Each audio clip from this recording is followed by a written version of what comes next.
Are we on? Here we go. Okay, cool.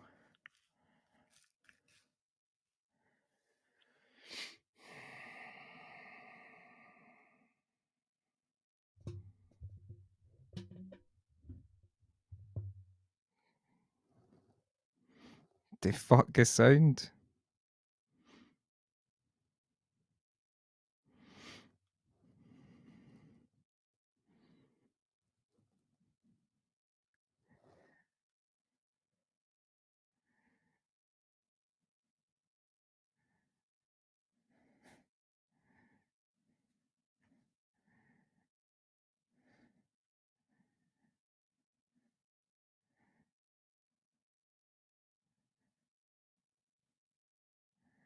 Evening.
So we always get that weird thing when we go formally live. Don't know what's going on. Well, it's nothing at my end. I'm just sitting here just waiting and you're fucking throwing stuff about. I know. So Cam, the producer's back this week. He's back from Brokeback Mountain. Good to have you back, Cam. Good to be back. You got a mouthful of vape? No, swear. So if you see any movement in the background, it's Cam is sitting behind me. How you doing, Neil? I'm doing pretty well. Just creating content. That's all I've been up to, creating content. You know how it is. The life of an international podcaster. I went for I got a haircut as well, and he says, "What is it you want done?" And I was like, "Do you remember David Beckham in 2002?" He's fucking beautiful hair, but I've not getting enough hair to do anything like that. So it's just I thought you were going to say you went and you sat in the chair and he's like, "What the fuck are you expecting me to do here, mate?" Come on, buddy. Come on. No, buddy. Come on. Do you want line? You want line, buddy? You want line? Did he do the zigzags in the side? That's all they fucking do, everybody. The wee thing in your eyebrow. So shows the haircut. Oh no, it's very thin. There's nothing on top. I'm no one to go into it, you know. It's I'm no one to go into it. It's just getting old. It's just getting old, isn't it? It's getting old, man. And you see the hair coming off, it's grey, and you sweep it up, and I'm like, fuck, that looks like my dad's hair, man. I'm like, that's not my hair, it's just this grey hair. I'm like, fuck, it's just decay. We're just fucking decaying, you know. Look, what's that thing there by Neil's merch now? Somebody's fucking changed their name. So we've got a comment on the live from somebody called Buy Neil's Merch Now, and it just says swipe up for merch. I've got a funny feeling that's our boy Howlin Interiors, 1988. Yes, Neil's got his merch there. Brilliant. Thanks very much. So tell folk where you can get your merch from. Neilswoodshop.com. Neilswoodshop.com. Fantastic. Right, I'm just going to make sure that we're not getting the little ping that comes when. We really don't want to annoy anybody with a wee. Don't want to annoy Rob again, because Rob fucking spat the dummy last week, man. It was such a big deal. It's like, mate, come on, we're doing our best. We're still kind of learning how to do all this, but Rob is losing it, man. What the fuck's that noise? What? Fucking saying to his wife, fuck off, I'm fucking in the middle of something here. He says he can't get on till late anyway. Aye. All right, Aye. okay. Well, that gives me a bit of time to try and fucking remember how to do it, man. There we go. I've turned it off. Fucking hell, the stress. Last week, my glasses were steaming up. Did you notice it watching it back? I My never glasses looked like noticed. a I wee never boy's noticed watching goggles back. in the 1980s when you would go swimming and they would all be steamed up. Mind that? And you have to take them off and dip them in the pool and put them back on. Aye. It was just Aye. this rim of mist Aye. in the middle I of my miss the eyes. swimming, man. I've not been swimming for that long since COVID. Near 2 years, man. I've not been swimming. I used to like going swimming, and I'd go in the morning. See up here, we've got a swimming pool up here. Really? No in my house, in the hotel. right. Aye, it's a big 25-meter thing. So I would go in the morning and like race. See there'd be old women in. So they would be at one end, and I would wait till they started the length, and then I'd jump in and I'd fucking fly up other end. But they would never know that they were racing me. But it was a mental thing. It was a mental So the thing. old dears are doing the slow breaststroke. That's Aye, amazing. and They're I'm still able to front crawl. float, and you're Aye. powering past them, man. Fucking I'm- splashed aye. them like, Aye, I'm front crawl. Aye. son, you're gonna kill me. Aye, but I've no. But that's fucking ages, man. But swimming pools are open now, though. Are they? They're open, aye, but I think it's weird rules in that. Aye.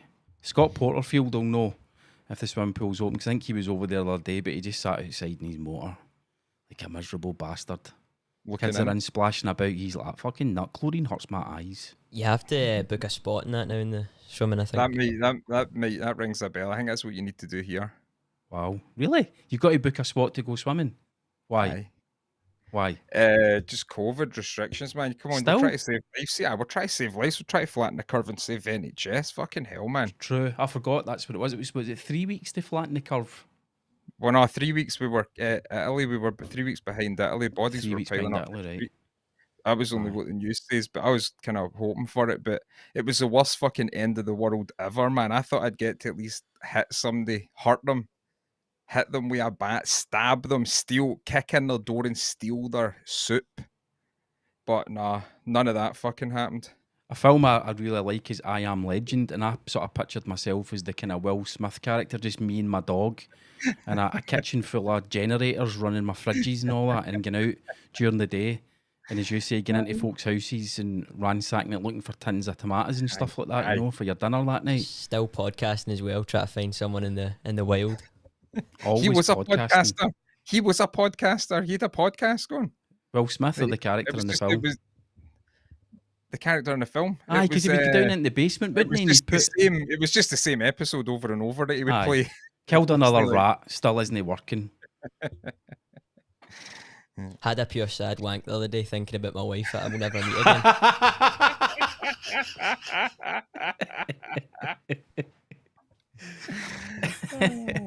Right, so those that are watching the live stream, and I'll say it as I always say it, we go live 7 p.m. on Wednesday nights. So when you're listening to the podcast in your car, when you're lying and having a nice bath at night, when you're walking the dog, whatever it is that you're doing, you listen to the podcast, it's recorded on a Wednesday night live, and we put it out on YouTube via a live stream. So this week we've got Cam the producer. He's not under the desk this week. He's actually sitting at the desk behind me. There's his hand waving in. And he's monitoring the comments on YouTube, because the last couple of weeks the comments have been too much for us to keep on top of, Neil. It's unreal. Oh, we're inundated. We're inundated with comments. So if you are a listener, we really appreciate that. But if you ever want to come and get an experience of the live show being recorded, if you ever wonder what Neil and I look like, because we've all done it, Neil, isn't it? You listen to a podcast and you're like, I wonder what they look like. And you start to have a picture in your head of what they might look like. You'll actually be able to go onto YouTube and be completely disappointed. Mm-hmm. No, that's interesting you bring that up, because just today, actually, this story is, we'll get this out the way so it doesn't sound like a therapy session very quickly. So there's a page on Instagram called Buzzing the Tower. So Andy Watson had sent me a thing that they do. He'd followed the page. It was like they do movies for the 80s. That's Right. they post movie clips and trivia knowledge for movies for the 80s. So he'd followed them, and then the guy sent him a message saying, "Hi, I'm not a bot. We do have a podcast here," and I was, that's interesting. And he's kind of trying to build a wee audience. So then I followed the page, and then the same message came to me, and they ask you like, "What's your favorite movie for the 80s. I was like, well, I prefer the 90s movies. I don't really know many for the 80s. I think the 90s was better. But then, so the whole thing where you don't know what their face is, I says, I'm going to check you guys' podcast out because they were my age, you know, like, because what time growing up. And I went and checked their podcast page and I saw the two guys and I was like, well, they're my age, man. They look old as fuck. They look old as fuck and they're my age. You know what I mean? Do you look at 50-year-old people and think, no, it's they're old? I've noticed that a few times, and I noticed it during the kind of height of the COVID stuff, because you would get articles appearing and it's some guy in hospital and it's like fit and healthy 50-year-old man in poor condition in hospital, and you look at the pictures and you're like, he's either had a rough milk round or paper round, or he's an alcohol abusing, fast food, junk food eating slob. And it makes me feel quite good, because you know, when you get to 50, man, you're kind of fucked, aren't you? Your testosterone levels are equivalent 9-year-old. It was just, it's weird. But it was because you look at them and I was thinking, these guys are all right. I'm going to check their podcast. That might be cool. And then it's just these two guys who are into movies for the 80s. Maybe they were a couple of years older than me. Maybe. I don't think so, though. And I'm like, fucking hell, they just look old. I'm like, that's my age. I'm that age. I think when you think about the stresses and strains that being a full-time digital content creator and international podcaster puts on a man, I think it's understandable. Couldn't say it better myself. Yep. People don't know. People just don't understand what we're going through. No. It's the constant pressure to create shareable viral content all the time. And then you're dealing with the fan messages all the time. You know, we're seeing all this content you're putting out. You need to stop. Please stop posting all the content. You know what I mean? Because there's just too much for them. There's too much for them to take in. And they're like, we're overwhelmed by your content. Stop posting content. The content, when you see, because you always try and come up with I don't know if you come up with ideas. Sometimes you'll be sitting thinking ideas, but do you want to hear my latest idea for my content creation? This is an idea I had last. Get the notebook out. Get the fucking notebook out. If he mentions a website, register it now. Sorry, no, carry on. This will be more. There'll be more value in this than the wallpaper pasting table with the t-shirts and merch at a band kind of gig. No, my latest one. I was sitting in here last night, and you know, if you finish a video, I was watching it again and again just to like cut out the bits where I looked fat and fucking, you know. So before I put it out, so I fucking. I was watching it and I was barbecued. I was fucking like that, just watching the videos fucking. And I was like, you know what I might do? I said, and I've convinced myself this was a brilliant idea. I says, you know what I'm going to do? I'm going to go into Fiverr. This is not a sponsored ad for Fiverr. So I'm going to go into Fiverr, get a wee Indian guy to transcribe all my YouTube videos, right? And then put them into a book of poetry. Oh. And a good idea. So then I went back and I was watching a few of my videos and I was like, that might be quite an interesting wee project to do. Just take anything I say, just split it up so it looks like a poem. It looks like poetry, so it's sort of staggered down poetry, the page. It's not like a script, or just like poetry. Kind of avant-garde poetry. And just divvy it up, and that would. I bet you there's people who have done that already. There will be people who have done that, transcribed their stuff and made it poetry. YouTube videos into poetry. I don't know. I think you might be onto something. I thought it was an original idea. I don't think I've seen anybody do it, but I was like, probably somebody's done that, you know. And I think what folk don't realise is what you've just described, that whole, you're editing one bit of content and your brain is immediately coming up with the next brilliant idea. That's the life that we need to live. It's not that we can just sit at night and switch off. We just don't get the chance because we're always on it as international podcasting content creators. That's it. It's a lot. It takes a special kind of person to do it. Oh, very special. What my mum would have called special back in the day. Right, one of the things that we need to do kind of fairly quickly, I think, because we forgot last week, so shame on us, right, is to thank our various different supporters that have come on board over the last wee while. So if you go to smre.co.uk, there's a support the show link.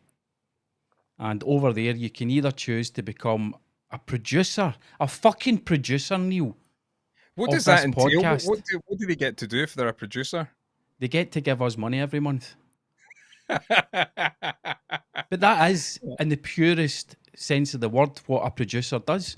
A producer will typically find the funding to get a project underway, right? So, but we'll come back to that in a wee second. But what a lot of the guys have been doing, aside from buying your merch, is going over to buymeacoffee.com/smre, and they've been sending donations into the show, and it's been absolutely, seriously, no, we're not joking here, it's been absolutely amazing. So we're going to go through and thank the most recent supporters. We're going to thank Rob Simpson, who bought us 2 coffees. MB Carpentry Limited, he's paid for that ad, Neil. He's paid for it. Ad. He bought us 2 coffees. I thought he was never going to do it. Kieran has bought us a total of 10 coffees, I think. I think it's 10. He bought us 5 there, and he bought us 3. 9 he's bought us, I believe. He bought us 5 coffees last week, and he said, get Cam some nice hiking boots off Wish for the next time he doesn't come on the show because he's gone up Brokeback Mountain. Nico Eddy bought us 2 coffees. Rob Cassidy bought us 5 coffees. Oh, thanks now, someone bought us 3 coffees, but I know who that is, and I don't know if they want their name mentioned. But all I'll say is they've had their money's worth in free advertising over the last 8 weeks or so. Ray Masterson bought us 2 coffees, and G McCann, which I believe is Gary McCann, bought us 5 coffees. Yeah, it's not the Gary McCann who killed his daughter. It's the other one. That's Jerry McCann. Oh, is it? Can't he fucking say that? You've made me name Jerry McCann as the murderer of his daughter. I say it's Gary. Nobody knows the Gary McCann who murdered his daughter. Fuck off! I fucking blow the candle that bit. Just cancelled yourself. Fuck's sake. Do you know what? That would be an amazing subject to tackle on a members only show. I've watched a few documentaries on it, but I don't know, the whole thing freaks me out, man. I used to be on forums about it back in the day.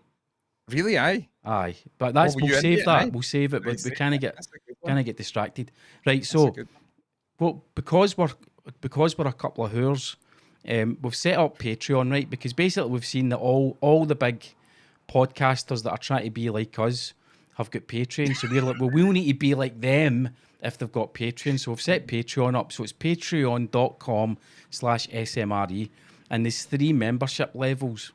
So there's level 1, which is associate producer, and that's £3 per month. Just £3 per month, Neil. What can you buy for £3 these days? Not much. Not much, apart from some top quality content. Well, exactly, which is precisely what they get. And you also become an instant shareholder of the Social Media Ruins Everything podcast. They don't.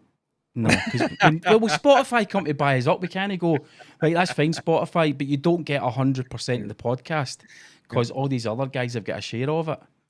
Don't just fucking give away our podcast on here. Fuck's sake. Get back onto the desk. So associate producer is tier 1. Tier 2 is producer. And you're among the big boys then. And then tier 3, which is £12 a month, is executive producer, Neil. Now, I thought people might not know what an executive producer does. So I've described it in the description of this tier. Remember Harvey Weinstein? He was an executive producer of many successful and iconic Hollywood movies. You'll be like him, but less touchy-feely. I think that describes it as best we can. That's pretty good, aye. When you're an executive producer of SMRE. So that's patreon.com/SMRE. And we'll have our first producer via Patreon. That's Scott Porterfield. So Scott, thank you for becoming SMRE's first Patreon producer. These ads, thanks very much. It's amazing. Your ads are going to get more elaborate. You know what I mean? You're going to be done videos coming on. Hi, my name's Mark. Do you like coffee? Do you like podcasting? Well, look what I've got for you. The curtains fucking open. It's a brass band and all these fucking dancers. Fucking. I'll not be that when you've got your new fucking microphone and your new camera and all that for the show.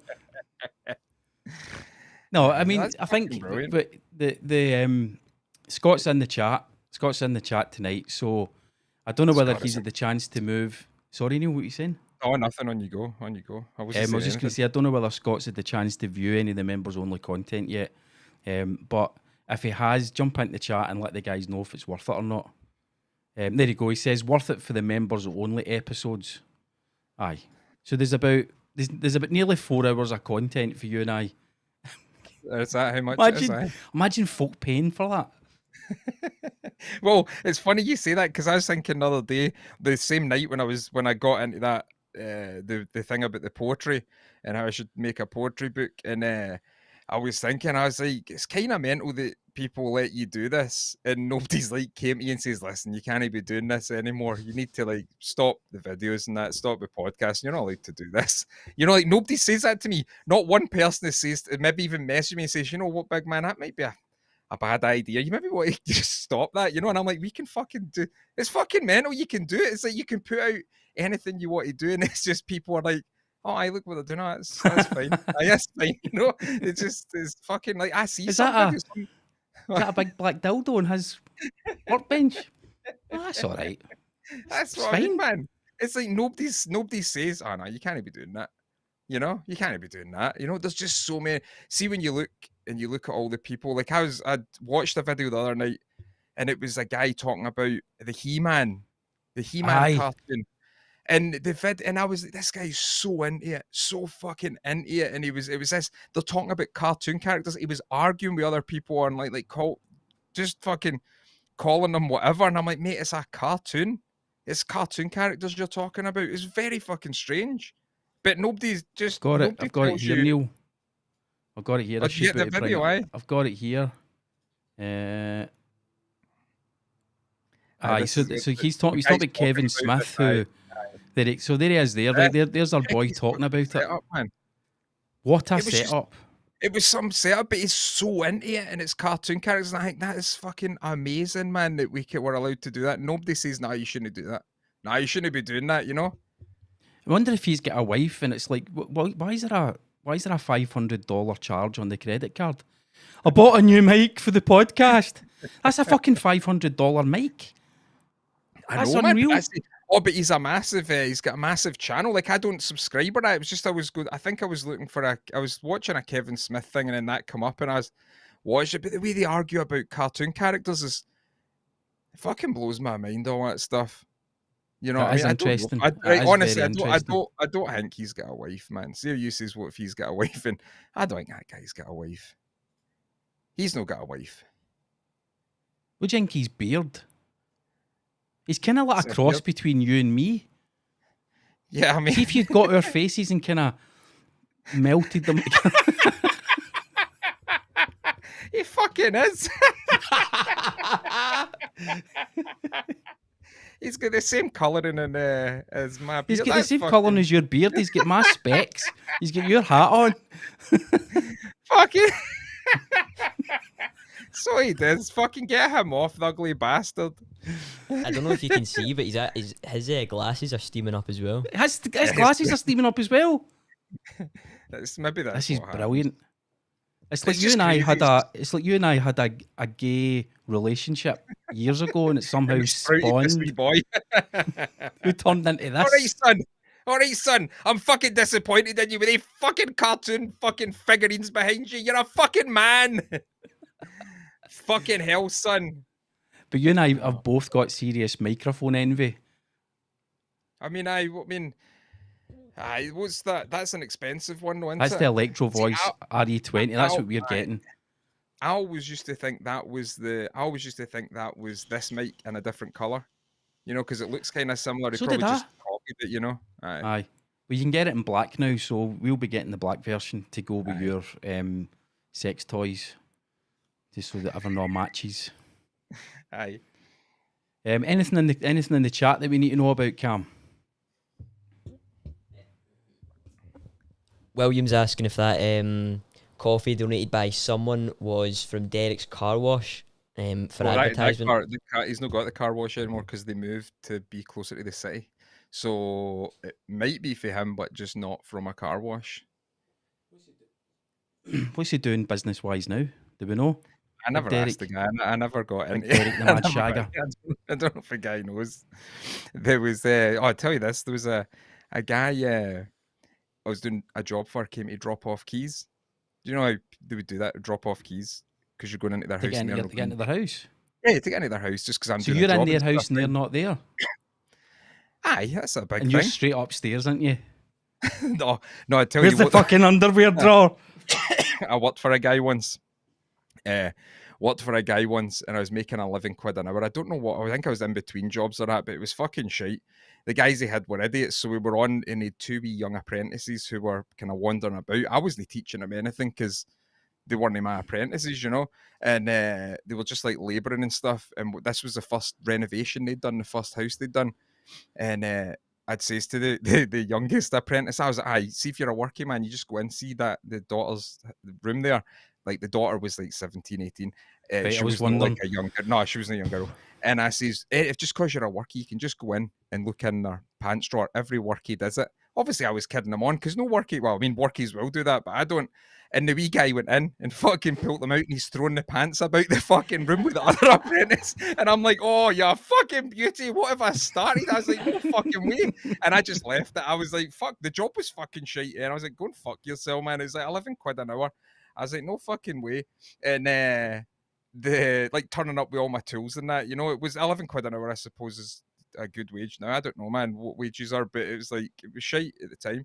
But and they fucking just throwing the panties about and that. I'm like, how fucking stupid are you? But that happens a lot. But I watched one of your videos recently, and right at the very end, there was a kind of wee Easter egg moment where you went out with the washing basket to pull the washing in, and as soon as I saw you walking towards the whirligig, I thought he's going to end up with a pair of pants over his head, and then there we were, a pair of lacy pants over your head within about 10 seconds. I mean, that's it, man. That's what you need to do. It's content creation, you know. Man, but no, that happens a lot. You're in people's houses with no you're in people's houses and they're no there. And so anyway, this guy was dropping them off. And we see this guy when we're out walking the dog and that. We see him all the time. And he says to Gemma, she answered the door because I was out. And Gemma answered the door and he says, oh, hi, is your dad in? Is your dad in? And Gemma goes, hi. And Gemma goes, because she likes a laugh, she was like, oh no, he's not in, he's out just now. I was like, so, but like that's so fair enough. Gemma might look young. Maybe she would get a few years knocked off her actual age, and that's what she'd look like. Fair enough, if you could think that. But I was thinking, he's seen me walking about the village with like the boys. He must be like, that grandfather's really close to his proactive and hands-on. But then he sees me and Gemma walking the boys to school and then taking the dogs on a walk and doing all that stuff. And he must think he's really close with his daughter, that guy. He's so close, it's kind of fucking weird. Do you know what I mean? Like, who the fuck? I don't look that fucking old. You know what I mean? Is your dad there? You know? Is your dad there? But it's just fucking weird, man, you know? But I bet he was one of these guys that was trying to be a kind of slick compliment giver, and he's just fucked it up, really, isn't he? Because he's now getting featured on our podcast, getting the piss taken out of him. Aye, that's it, man. No, do you think it'll get to the stage where folk will come up to you and go, oh, I've got a great story for you for the podcast? Think folk will start doing that? I mean, nah. I don't think so. I don't tell anybody that I know that I fucking do this, so hopefully they don't. There's nobody local who watches this. There's nobody local who watches this, I don't think. Like, local to me that I actually see in real life. I think the only person I see in real life who watches this is you. Maybe in... and we only see each other in real life like once every 2 years. Aye.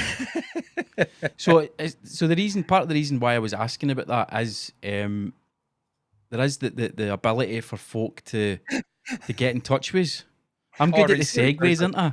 I thought you were going not to buy us a coffee or anything like that. No. Do an ad. So if you've got a story, right, a funny story, or there's something that's happened to you, and it could be the most embarrassing thing, and maybe you've never told anybody, but it's starting to burn a hole in your head, and you're worried about your long-term health, because you know that to hold these stories in, these shameful, embarrassing stories can cause health problems down the road, right?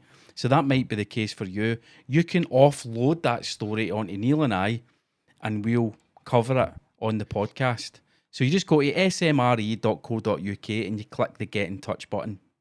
And then there's a nice wee easy to use form, a wee drop down menu, so you can choose a funny story.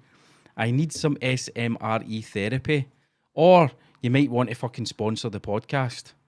You might have beard oil. Us getting sponsored by a beard oil company would make perfect fucking sense. People still do beard oil, is that still a thing? Aye. Remember it was fucking huge. I used to get a lot of companies. Well, when I say a lot, maybe a few. There was a company called, what was it called? Like 1819 or something. A company, like this hipster company, they sell beard oil. They sell like rings with skulls on them and stuff. You know, they call that bullshit. Aye. And because I'd made stuff out of whiskey barrels, they were like, yo, bro, you want to do is like these booths. They were barbers. I think they were barbers as well, and they wanted these booths and all that. And I was like, I'll make every single company that I spoke to when they'd asked me, every single one, as if there was a lot. I think there was like 3 or something at the time because the skateboard that I made and done all right. And they would say, yeah, give us a price. You give them a price. Oh, yeah, that's just out of our price range, bro, man. Every single one. I'm like, what? How much money are you fucking? I think it's all fake. I think all that stuff's fake. See that barbering, hair gel, beard oil shit? I think that's just a fake. See if it's not an actual shop and they just tell you they do it. I think it's all. I think there's a lot of fake shit going on like that, So, they're maybe drop shipping it and it's actually coming from some wee factory in China and they've never laid eyes on the stuff. So if you want to, if you've got a story, or it could be, listen, this is the way, and this partly came from Mary. She was saying, get folk if they've got shit going on in their life. Maybe their missus is bending their fucking ear. Maybe their kids are turning into wee fucking cunts. All the stuff that happens. Email us and we'll talk you through it. Neil and I have got decades of experience under our belt, not just as international podcasters, but as real actual men. Certified life coaches. You can send us a message. smre.co.uk. Yes, what is the certification for a life coach?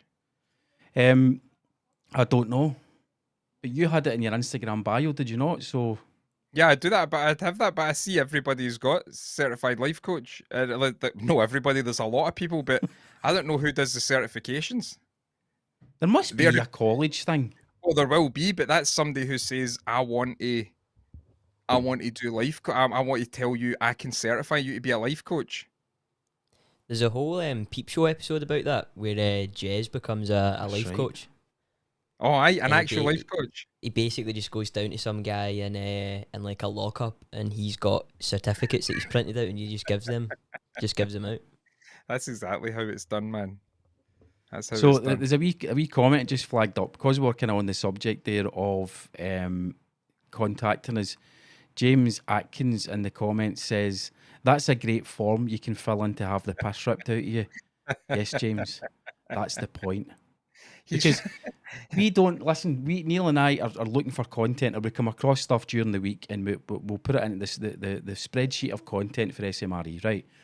But I think real stories for real guys that watch and listen to us would be even better. So we've got one. One has come in already. Should we cover it off, Neil, and give the guy the therapy that he's been asking for? I mean, let's do it, man. Let's help a guy in need. So he didn't say, please change my name or please don't mention my name. So I wonder whether we should just say his name. It's fucking say his name. Hell mend him. Hell mend him. Hell mend him indeed. If you don't want us to read your fucking name out, say so in the thing. So this guy hasn't. So it's Colin. Colin has contacted the show, Neil. And this is what he says. He says, hi, Mark and Neil. I'm in a bit of a quandary and believe SMRE is my only hope for arriving at the right conclusion. And I like where he's going already because he recognises that as international podcasting digital content creators / life coaches, we are the people he should come to. He says, to cut a long story short, I've come into complications due to COVID and need to decide between the following 2 surgeries. Otherwise, I will get put down. So this is fucking serious, man. Life and death. And he's done the right thing. He's come to us. And you guys that are listening to this, you can email in with your thoughts on Colin's quandary. And if you're watching live, you can share your thoughts in the comments. So these are his 2 surgeries that he's been offered. Surgery 1, have a second nose put in place of my cock, or have a second cock put in place of my nose. Please could you put your great minds together and offer some advice on this urgent, life-threatening situation? So what's your thoughts, Neil, as a life coach? So it's a second one, so you're going to have like 2 cocks. 2 cocks or 2 noses. So it'd be 2 noses, no cock. 2 cocks, no nose. So COVID takes away your sense of smell. So his nose is worthless. So, So, I mean, so you're going to have a cock where it's normally positioned and a cock hanging off your face, off where your face. nose should be. So he will be a dickhead. Yes. It maybe would bring a wee bit of something different when it's like, I'm going to give you a blowjob, but I'm going to do it on your face cock tonight rather than the other one. Maybe is it the same exact same cock? Does it look the same? He doesn't say. He doesn't say. And maybe the surgeon. I mean, I'm guessing because we live in a world now of major medical breakthroughs all the time. This is probably groundbreaking surgery. So I don't know if the surgeon's pointed that out to him. I mean, if he goes the 2 cock route, he could be getting a blowjob while she's riding him. Aye, he could do that. He could give himself a blowjob. Just put it in his, turn it and put it in his mouth. Just bend it. I just bend it round, just fucking stick it in his mouth. A bit like an elephant. Aye. Aye. Aye. What I want to know though is, would they be able to piss out of the cock that is now on his face? He does a jobby out the one out his face. Out of the cock? Yeah, it comes right out. Wow, that's fucking weird. I mean, that's an interesting quandary to be in. I mean, I'd probably just go for the 2 cocks because you might as well. You never know if one fails. Well, let's see what the guys on the live chat have got to say, because they've been chipping in. Rob Simpson says, cock nose, definitely. I don't think he had to put much thought in it. He's probably just heard right away. Those are the options. I'll have another cock, please. Thank you. I've got COVID. I can't smell anyway. Scott Porterfield says, second cock so he can disappoint his missus twice. Scott got married last year. Fucking loser, man. And William N01, cock nose, definitely the birds would love that. Tongue and cock at the same time. Tongue and cock at the same time. Rob Simpson, I don't know whether he's starting to have second thoughts on his initial sexuality. Is Rob the swinger? Rob Simpson, he's probably a fucking degenerate swinger as well, but Rob Cassidy's the swinger. Right. Well, Rob Simpson might be a degenerate swinger because he's followed up his initial assessment by saying, does the cock nose have spunk come out of it or snot? It's quite interesting. Rob's stolen my joke there. That's a shiter. MB Carpentry says, got to be the cock nose. I mean, I think from the viewers and listeners so far, the consensus has to be, as you would expect from a group of men, I'll take a second cock, thank you. Guys just love cocks. Yep. Aye. So, Colin, if you're listening or watching, we hope that that little bit of advice has helped you out. And with the situation that you're currently in, we understand it is complicated and you're in a quandary. But the great minds here at SMRE, coupled with producer Cam and the viewers on the live stream, believe that you should have your nose amputated and a brand new cock surgically inserted in its place. We hope that helps. Get well soon. Yeah, anybody that wants to send in their quandaries, their stories, their cries for help, smre.co.uk, click the get in touch button and you can get in touch with the show. Just before on you go. Oh, just before you move on, James Atkins has come out with a brilliant line, Pinocchio's love child.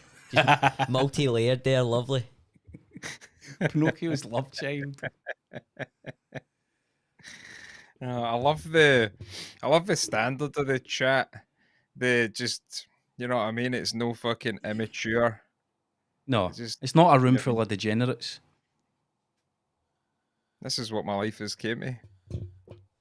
Average Joe says, last thing I want is a nose that close to my arse. That's a really good point. He's So does he thinking about know it quite practically. He doesn't want the nose instead of the cock.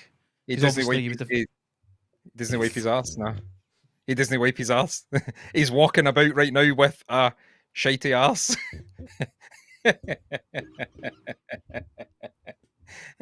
He's stinking right now. So it's just if the nose goes closer, you smelly bastard. Patreon.com/SMRE Average Joe. If you want to reward us for just fucking destroying you. Right. So what sort of week have you had, Neil, since last week? Last week was our sort of sedate show. It was our kind of zen meditative show, wasn't it? It's zen. I was thinking that the past, like, you know how when you think about stuff as you're working away, and I was thinking, man, the last few episodes I've treated a podcast like a fucking therapy session. I mean, I don't think it's meant to be like that. But see if you give a cunt a chance to fucking go on and talk and nobody stops him and says, mate, shut the fuck up. You know, if nobody does that, then they just talk and just go on. And then before you know it, you've got a guy, a married father of 3, going in and saying, yeah, I just don't know what life's about. I mean, fucking all that. You're like, shut the fuck up, you fucking dick. You know what I mean? Listen back. I fucking hate myself. Fucking hell. But I think, though, but I thought that's surely that, though, is quite an endearing feature at our podcast. When you've got two guys who've climbed the ladder of international podcasting success, who are prepared to say, we don't know what the fuck we're doing. We fucking hate a lot of the stuff that we do. And is this really all life has to offer us? We're not ashamed to fucking admit that. Well, I don't know. I don't think I hate the stuff I do. Sometimes if you hear yourself, because you look back at yourself and you know yourself, so you think, oh, you're a fucking dick. But other people don't think that. Other people don't look at it. Other people look at it and say, ah, they're trying. They're trying. They're all right. They're not causing anybody any harm. They're just trying, right? We'll just leave them. It's a shame. It's a fucking shame. Just leave them. So it's like, it's I don't know. It's just I think it's the first world. There's no much challenge in the first world now. I know people will say, "Oh, but there is." There's honestly, there's not that much challenge in the first world. You can make money by going on a podcast and talking and telling people, "Can you buy me a coffee?" You know, I know a guy who is not even that good at woodwork. No, I know even he's not a woodworker at all. He's like a DIY guy, and he charges people for giving them tips. He does a buy me a coffee. Gives them tips, and people pay and share his stuff all the time. Oh, that was great tip for him. I'm like, geez, oh, but there's no any challenges. So I think this is how people end up doing this sort of stuff. Yeah, you know, do this, and then you think, what the fuck are we doing? And then you start questioning existential stuff. You know, what are we doing? What is this? Because we don't need to like think, how am I going to eat? Am I going to be able to sleep the night without getting raped? You know what I mean? Which is a big thing for a lot of people out there.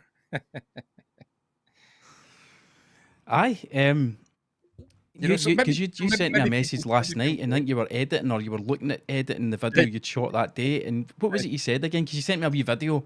Yeah, the video was basically, it was like, do you ever like edit a video and then watch it back and then think, I can't possibly make people sit through this because it's so fucking boring, you know? But I think I'd watched it like 6 times, you know, if you edit a video, so you need boring, to go back. If you've watched it that many, I mean, I think it bores everybody else as well, you know, there's nothing exciting in them, but it's just the whole, but a few people would message me and says, oh, I think they build videos you would do, I used to like them and I would pick something up. I'm like, it just takes too long, see, to film it. You got all this hours and hours of footage, then you need to edit it and that. It's like, listen, because then if you go down that road and then by some fucking chance you end up getting some views and people coming, you need to keep doing all that shit. And it's like, oh fuck, I started doing these videos I don't even like, and I need to fucking keep doing them, or you know, you don't have people watching you. It's like, it's weird, man. You know, so I'll just make the videos I like and say, oh, they're good wee videos that I enjoy. I'll just put them out. I think that's it, man. Because I think my reply along to you was, just put it up and forget about it. If folk are bored watching it, it's their own fucking fault. Yeah, they clicked on it. You didn't need to they saw your fucking face in the thumbnail and they thought, what's Gemma's dad doing in a YouTube video? I'll find out. And then they click through and it's you cutting about your garden with her pants, your daughter's pants, over your head. And they should have went, I'm immediately clicking off and notifying the authorities in Loch Oilhead. Because the fucking, it's weird what's going on up there. Because you and I ended up talking about the videos that I was putting up just a few months ago, sort of May, June time this year.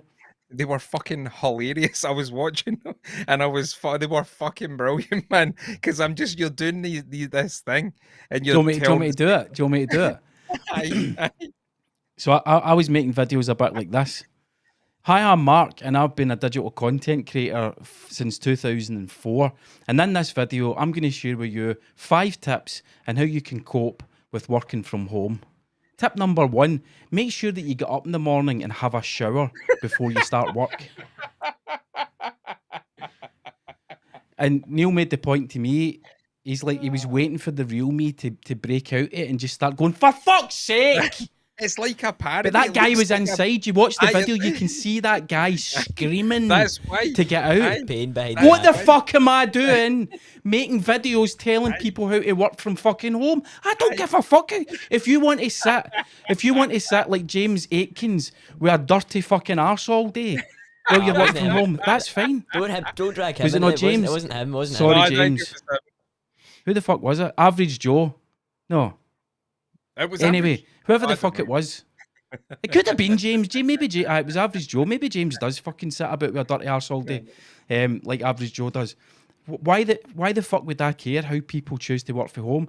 But I had this sort of desperate need. I should be making content. I'm going to make content. Why don't I make content that I fucking detest? Make the content that I would go, what the fuck is this? Make the content that I would eventually make a podcast purely to slag that content off on. Hell. Fucking hell, it was just funny. I just watching him and I was thinking, what the fuck? And it's as if you're going to go fucking mad. It looks like a parody the way it's set up because it's filmed beautifully and it's all lit nice. And I was like, this is a great fucking parody. It's fucking hilarious. And then I says to you, like, what? And you're like, no, fuck it. I just leave them up and then it's their fault for clicking on them. Aye, exactly. Fair enough. I've got a video. There's a video I made to my left, and if you've watched my live videos on Instagram TV, you'll have seen every week I do a wee tour of what the setup is, what the green room's like in here, right? So you'll have seen my mixer, and it's on a floating arm. I made a video on how to make a floating arm for your mixer, Neil, for YouTube. I made a video on that, and it's me voicing over. What you do is you go into Amazon and you search for, and then when you get it, you don't need this arm because that's for a monitor. Instead, you use the laptop tray. So let's look at how to sit.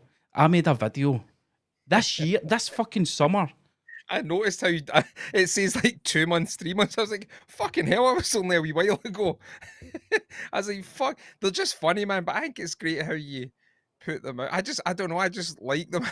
It's just videos like that. I can never imagine myself doing a video like demonstrating like a bit of tech to say, this is how this works, and it's just not my thing. And I see guys on YouTube doing it and I think I just don't have that in me to fucking do a tutorial. I couldn't be fucked, man. And could you imagine it? Step 1, move the black dildo out the way. That's just going to get in your road. It was just really funny watching it, man.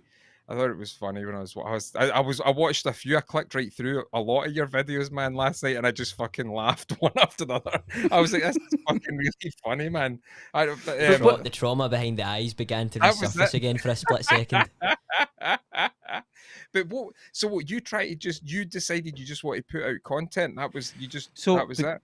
So when I basically lost the last viable thread of income that I thought I had in May, it was a wee bit of kind of no panic. I wouldn't say it was blind panic, but I thought I was fairly positive and upbeat about it at the time, and I was quite enthusiastic. And I spoke to Mary and I spoke to my mate Gary, and Gary was like, mate, you're buzzing about this, just go for it, because I've got all the gear, right? And I was back in the flat and I was like, right, why don't I just start doing like content creator tips and tech reviews and stuff like that on YouTube? Because I watch a lot of that shit because I'm always interested in tech and, new stuff that's available.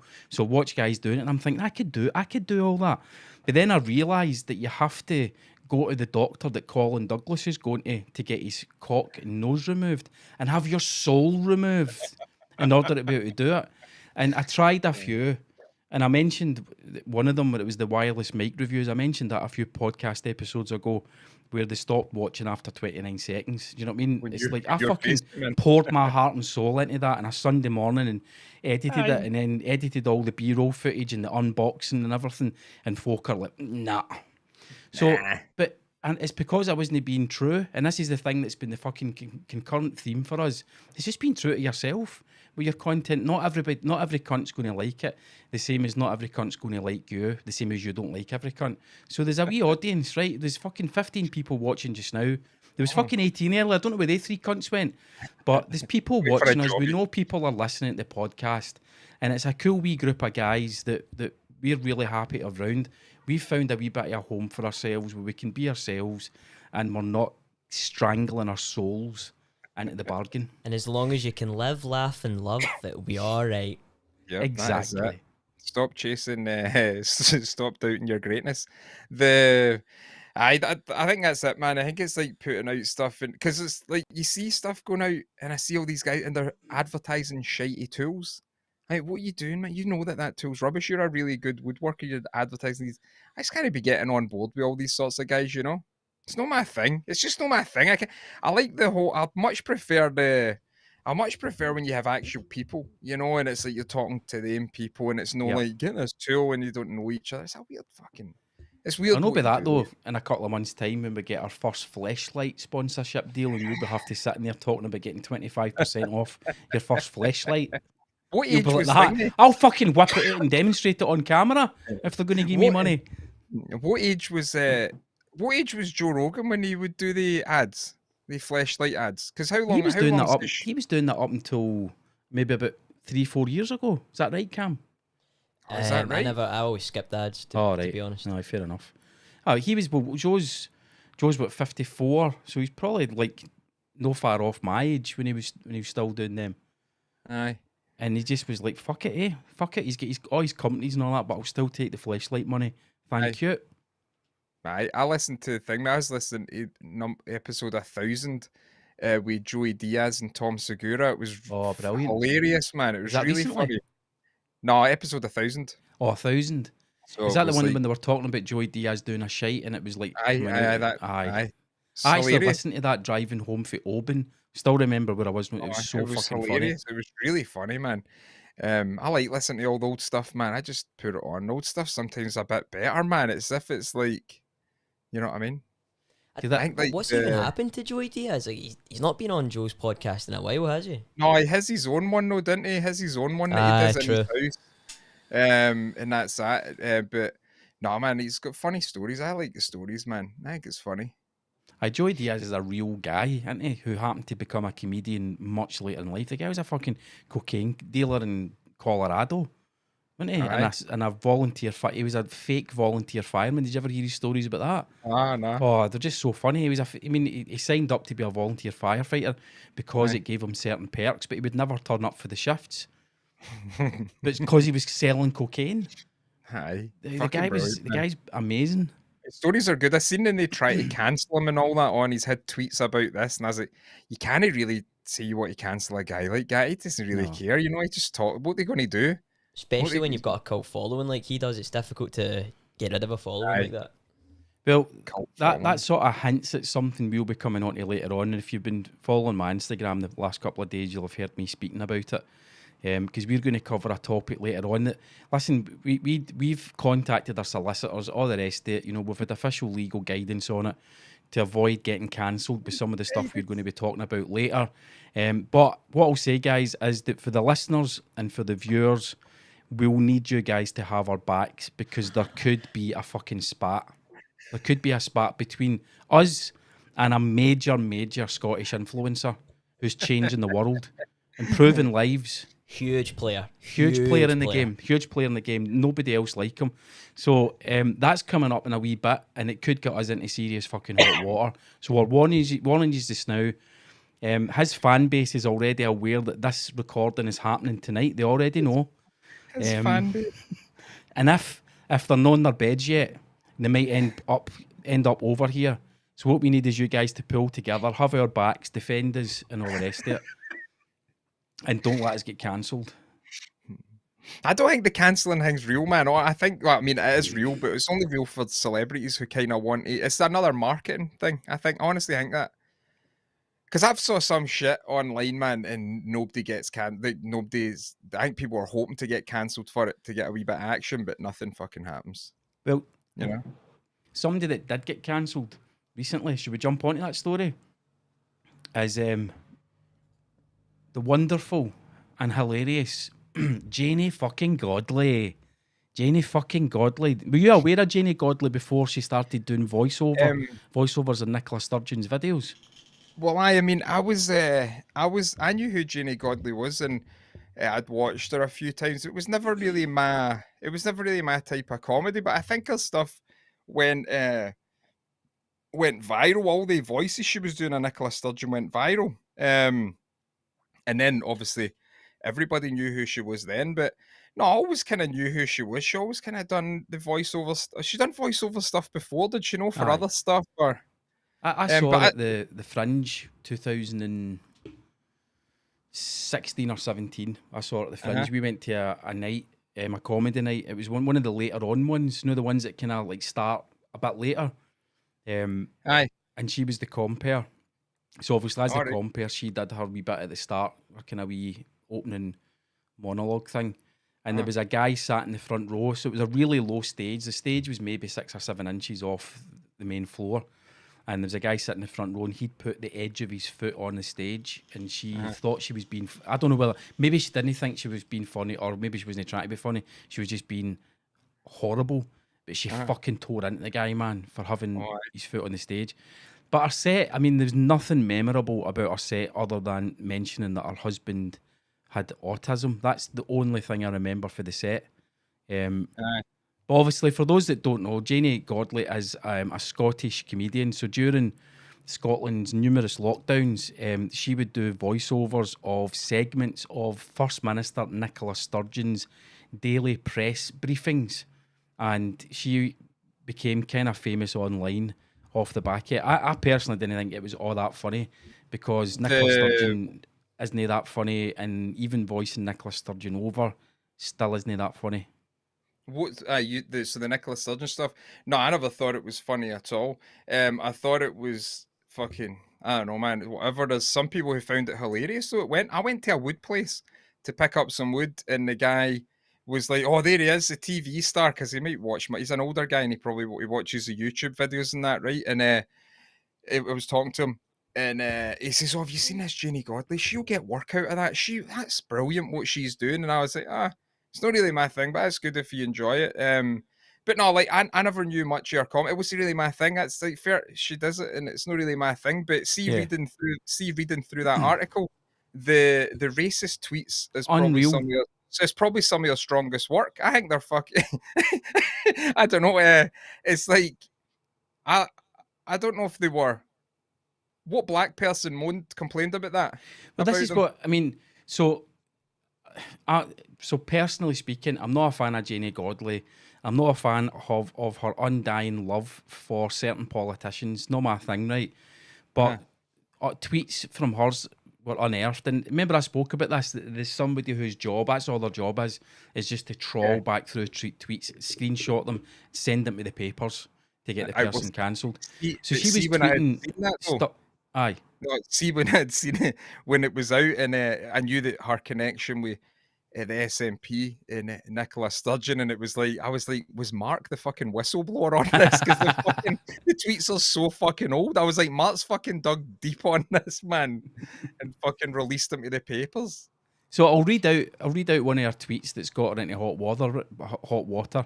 She said, "I can't believe Snoop Dogg gets jailed for possessing weed. He's a black rapper. Of course he has weed. That's his job, isn't it? And singing." So you should get cancelled for a tweet like that. And it's not because you refer to him as a black rapper, because that could be argued as, well, that's stating a fact, right? The reason you would get cancelled for a tweet like that is you're a comedian and you probably think that's funny. There's nothing fucking funny about that. There's nothing funny about that. No, that one, there's nothing funny about that. I read it, I was like, aye, whatever, man. It's a bit, it was fucking ages ago as well. Fair enough, man. That's but she does have an alright, she does have a couple of funny ones there. There was one, what was the one about the rice and peas? Did you see that? Right, let me see if I can find it. 2 ticks. I think it's not shown as a tweet, it's shown as... If Kelly like, talks like a ghetto blaster, racist black chick, I'm gonna punch her rice and peas. Like, I don't know what it even means, but... I don't know what that means. Well, rice and peas is a kind of... Is it not referring to maybe like a Jamaican food thing? I don't know. Well, that was all I knew was the rice and peas who was the guy who done it? Rice and peas, the guy, the fucking comedian, Avid Marion. Was it Avid Marion who done it? And he played Trisha, Trisha for the Channel 5 show. Yeah. I don't know, I mean, I think that's funnier than our comedy, like some of our comedy. Like our actual thing. But this was years ago, man, But she's been slammed for her blatantly racist tweets, and there's an article in The Guardian that says Janie Godley dropped from Scottish COVID ads after unacceptable tweets. I've never seen her COVID ads, right? But what basically the timeline of this is, during the fucking lockdown, she made videos voicing over Nicola Sturgeon on stage, lecturing us. Now, a wee side point, right? Your fucking thoughts on independence have no bearing on the SNP. SNP are a political party, right? They have an ideology. Nicola Sturgeon has described herself as Scotland's chief mammy, and I could bring the article up and I could show you, but she said it, she's on record, I am Scotland's chief mammy. She thinks she's our mother, right? So I don't like that, because I've got a mother. I don't need a woman who doesn't have kids and is a failed divorce lawyer claiming she's my fucking mother. So Janie Godley basically was sucking. It seemed like she was sucking up to the major political party in Scotland, and they ended up getting her to present COVID ads. That's your second fucking sin, sweetheart, presenting COVID ads. Can I just remind you to wash your hands, keep your distance, wear a face mask. Fuck off, I'm not 6. So I'm glad she get cancelled. The thing is with the cancelling thing, though, it's like it was fucking ages ago, right? She apologized. Don't fucking apologize, man, for what you say. Fuck them, man. Don't fucking apologize. Whatever people might think something, the way they think of her or whatever, they don't like her for SNP, whatever, which is fair enough, man. Right? I don't really like that whole thing. The fucking like preaching and like for Nicola Sturgeon's the best, she's our queen and all. I fucking hate all that shit. Yep. But the thing is, it's like, don't fucking apologize. Why the fuck are you apologizing? You're a fucking comedian. Don't fucking apologize. It's all like, who the fuck cares, man? Who the fuck is going to be? Oh, she's apologized. That's fucking great. I feel better now. She's apologized. My white ass can go to bed and sleep better knowing that she's apologized for describing Snoop Dogg as a black rapper. That doesn't... Aye. What's happened, right? This is what I think's happened behind the scenes, right? Because she's still fucking appearing in pantomime this Christmas in Aberdeen, right? That's still going ahead. That's good money. So she's not lost that gig. So she's not really been cancelled. The Scottish Government have dropped her from the COVID ads, right? So good. Fucking good. But what's happened is the Scottish Government, or probably Nicola Sturgeon, said to her, listen, sweetheart, just send out a wee apology and we'll get you back on board in a couple of months once folk have forgot about it. We've got some major fuck-ups planned. So there'll be all this writing about how we're bringing in passports for the COVID, but England's not bringing in passports for the COVID. Folk will forget about you in a couple of weeks and then we'll just bring you back in gradually. I think that's what's happened. Nicola Sturgeon released a statement saying that her apology was dignified. Aye. Is that what Nicola Sturgeon came out and says? Her apology was dignified, yes. Her apology was when do you ever hear Nicola Sturgeon fucking spat the dummy because some Conservative MP, Sturgeon was saying something about we welcome anyone in Scotland, and this Conservative MP went, aye, but no the English. And Sturgeon was like, I'm so offended. And the woman had to leave the chamber and she had to come back the next day and publicly apologise. Right? Sturgeon didn't release a statement after that and say, yes, that was a dignified apology that Conservative MP said about me not wanting English people in Scotland. But Janie Godley can say whatever the fuck she wants, apologise, and Sturgeon has a fucking press conference pretty much to say, yes, that was a dignified apology. So she's in with that camp. For all our cancellations happened, she'll be back in no time, man. To be fair to Sturgeon, though, she's a pretty good stand-up comedian as it is. True. It's fair, right? Maybe I don't know if anybody cares about that she get cancelled. The whole thing I don't like is why they bring it up and say, "Oh, it's fucking 10 years ago." Was it 10 years ago? Is that how long? 11 years ago? 9 years ago, aye. And I seen the apology, and I'm like, "Fuck off! You don't fucking apologize like that. Just say some stuff, man. Whatever. I'm not apologizing. Go and fuck yourself." Because she can't come out now and say anytime she goes anywhere, people, "Oh, this is her who was cancelled." Now she can't see. If she was stronger, no stronger, it's just she'd done what she'd done because obviously she needs to. That's a good like the way she makes her money, I suppose. But I just kind of think it's a shame that she can't really come out and I don't know. Tell I don't folk to go fuck themselves. I'm a comedian. Man, I make jokes. I make jokes. I'm a comedian. The best it is, right? See, before all the voiceover stuff and the COVID ads, she was known internationally for being the woman who in 2016, when Donald Trump was arriving at his Turnberry golf course, she stood at the side of the golf course holding up a sign that said, "Trump is a cunt." Aye. Right, so think that through for a minute. You've got the international media focusing on the whereabouts and activities of the American president, and he happens to be in Scotland, and what do folks see? Her holding up a sign saying Trump is a cunt. That's representing everybody in Scotland, whether you like Donald Trump or not. That's not the fucking point. It could have been anybody. Was president, and she chose to go along and hold up a sign saying this president is a cunt, and that somehow represented Scotland internationally. Do we want folk like that representing us internationally? Everybody thinks that though. You know, it's like, oh, we hated Trump. We thought Trump was a cunt before it was before it was fashionable and stuff like this. And I don't know anybody that would go to that bother of writing a fucking.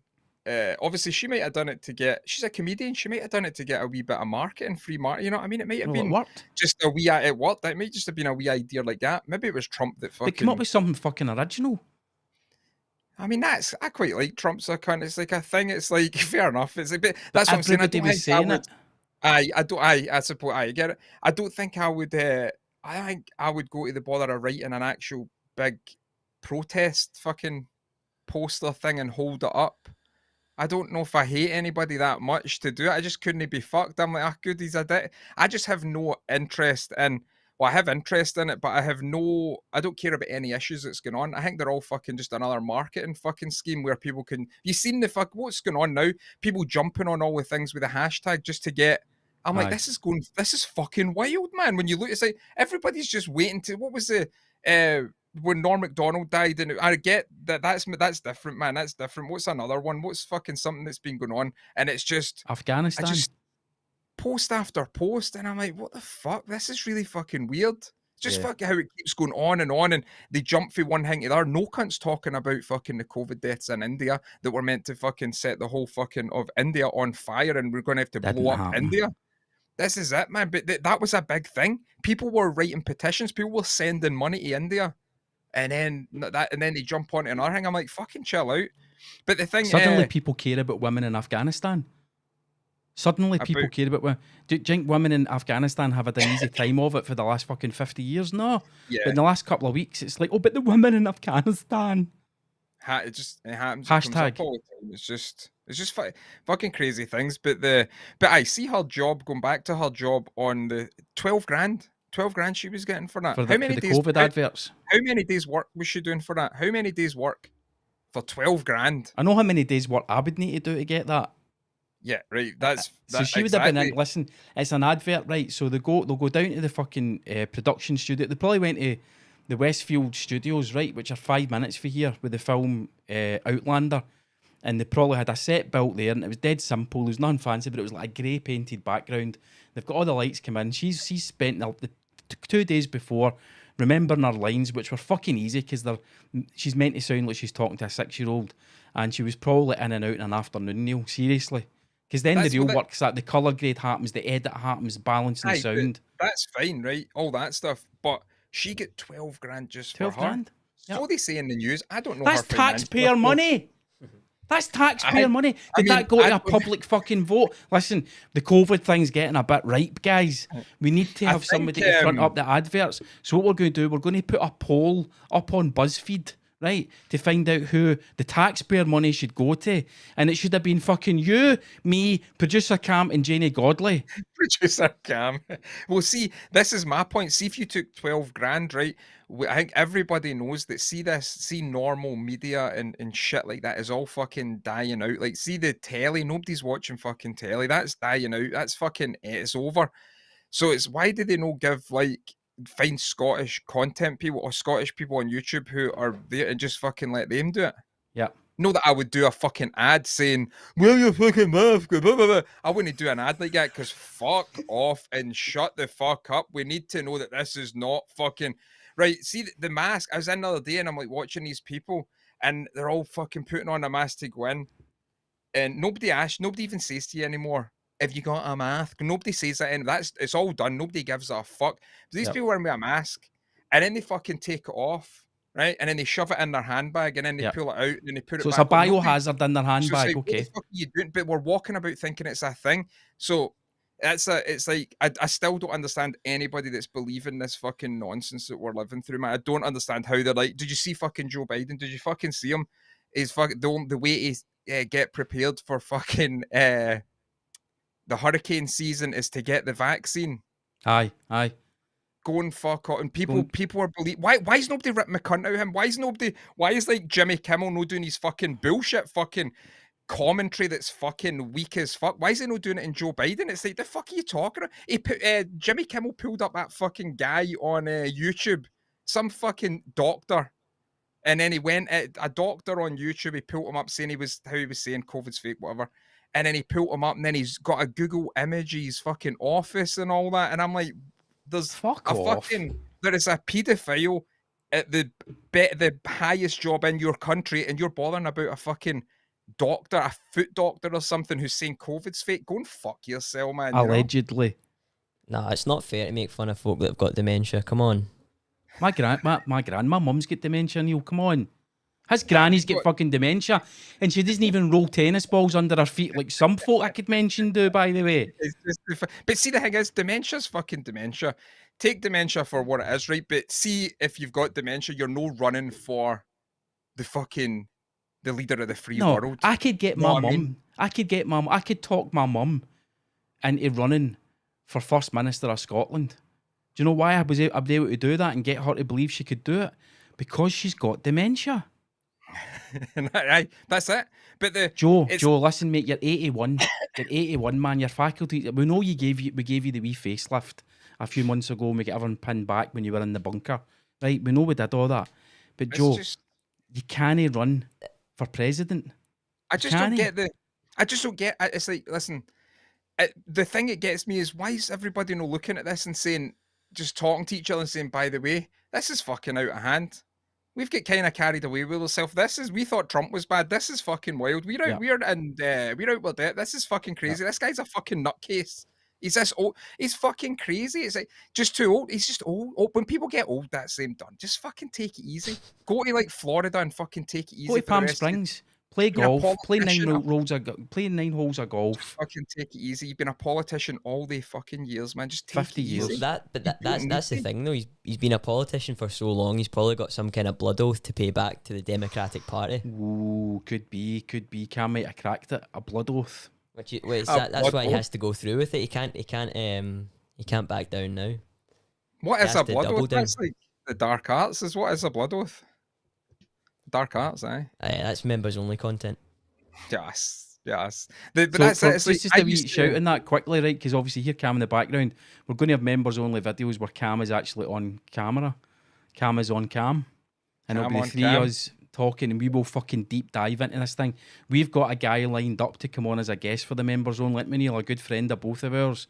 And he is going to blow people's minds because he just cuts to the bare fucking facts of what's going on. And I'm seeing in the comments, there's a few guys sort of getting in the direction Joe Biden's a fall guy and all the rest of it. No, this guy we're going to have on as a guest, he's like Scotland's Alex Jones. He's not quite as fat and loud, but he's Scotland's Alex Jones. We should actually cover off a couple of these comments. My OnlyFans name is Cam on Cam. Yes. Yeah. Brilliant, Fucking man. yes. What do you get in a month? I don't want to carry on with this joke anymore. No, see, I used to think that people needed to be psychopaths to want to run a country. But now I get to the stage, like the other day when I was walking back through the school, picking up my youngest son, and I was like, you know what, I think I would be up for the job of running a country. I think I could do it. Like after thinking, oh, you need to be nuts, I'm thinking, no, I think I could do it. I think I could run a country. I'd be fair, I think. Fair? Yep. Fair, I think I could run a country, so that's, I don't know. I would ban the fucking rainbow flag. That's my first thing. And then what I would do after banning the rainbow flag, I would book yous all in, the same as the COVID vaccine, but it's for gender reassignment surgery, and I'd have a country of transsexuals. Gay sex is the only sex allowed. That's my independent Scotland. Where do I'm just saying that's what I would do. I was saying that's what I would do if I ran a country, because I'm like walking about and I'm looking at the state of things. I was like on my phone, I was looking at stuff. And I was like, I don't know if running a country is that fucking hard. I really don't know if it's that hard when you look at this how they fucked it up. It's like, I think you could fucking do it. Start off with a village like Lochgoilhead, right? So I'm going to go for mayor here. And I'll run this place, and then just get bigger and bigger. It's a fucking piece of piss. It's just annoying when you look at people doing it. I can't be fucked with it, man. Aye, no, listen, we'll help produce your digital marketing campaign to get voted. Aye, we'll maybe get a wee podcast. You can have a wee podcast about it, and you can outline. You could be like Ceausescu. We'll get you up on a stone balcony outside. Why don't you build a fake stone balcony out of wood for the front of the house? Exactly, on the end of your deck, and we just get you stood on that, and we'll go out in a boat with a big camera with a long lens and film you talking to. Like to the world. Well, Lochgoilhead to start with. Have you ever seen Nicola Sturgeon on a podcast? I've heard her on, never seen her on. No. She was on one, and it was this guy. I don't know. I think he's a Scottish comedian. I don't know, or he's like a show or that. And it's just super scripted, man. It's like you can only say this, and that's it. It was so fucking rigid, you know. I stopped listening to Mark Maron's podcast after he had Barack Obama on. So it was like the last week or something like that of Barack Obama being in office, and he had him on as a guest.